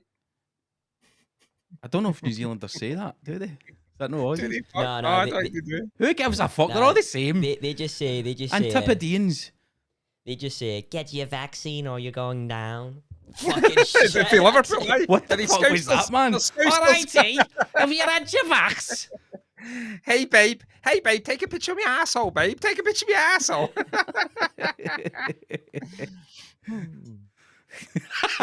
Right, a couple of a comment. As we go to wrap up, Howling Interiors has done it again. He's nailed it with this one. Neil on the PTA. Change the school uniform. He has merch. The parents turn up to the wee local shop that sells your uniform and like, what the fuck's with this hoodie that says it's a lot of fucking shite, man? Why is my kid going to school wearing that? Neil's changed the school uniform. Were you know at the meeting? Brilliant. Right, cheers for watching and listening. Yeah. The biggest way you can support us, obviously we talk about all the ways you can send us money and stuff like that, and that's obviously important, and we're grateful. And everybody that's a supporter of the podcast and the show, we love you so much that when Neil and I test positive for COVID, we will happily put you down as one of our close contacts. Shows you get 10 days off work and you need to sleep in a spare bedroom. That's how much we love you guys. The best way you can support the podcast is just to tell people about it. Just tell folk about it. Obviously, people that aren't thin-skinned, aren't fans of Kaz Milligan, and don't mind a couple of deranged guys that should know better talking a lot of shite about social media and life and all the rest of it. That's the best way you can support us. Anything to add, Neil? No, I mean, hopefully we get some sort of cancellation at like a low level, you know, to maybe get some views or that. Maybe even just put it up to maybe a couple of 100 subscribers just to get us going. I think we fake our cancellation for next week. I'll get Cam to film me reacting to us being cancelled, right? And we'll put that out on the channel. And the thing is, folk won't even join it. I mean, Rob, is it Rob Simpson? He might twig. Wait a minute, you've posted this on your YouTube channel, how can you be cancelled? But I think most folk will just fly over their head and then they'll start talking. Did you hear about the 2 Scottish guys that get cancelled for fuck all? For fuck all! For nothing. They've done nothing. They wished everybody the best of luck. Oh, and all they were doing was trying to improve people's lives and better themselves. Better versions. And they got cancelled. No, man, that was it. Good stuff. Great stuff. So thanks to everybody in the comments, etc. You guys have been brilliant as always. And we'll see you all at the same time next Wednesday, 7 p.m. on YouTube. And you'll also see us throughout the week on Instagram and all that shit. Cheers. Okay, thanks very much. See you later.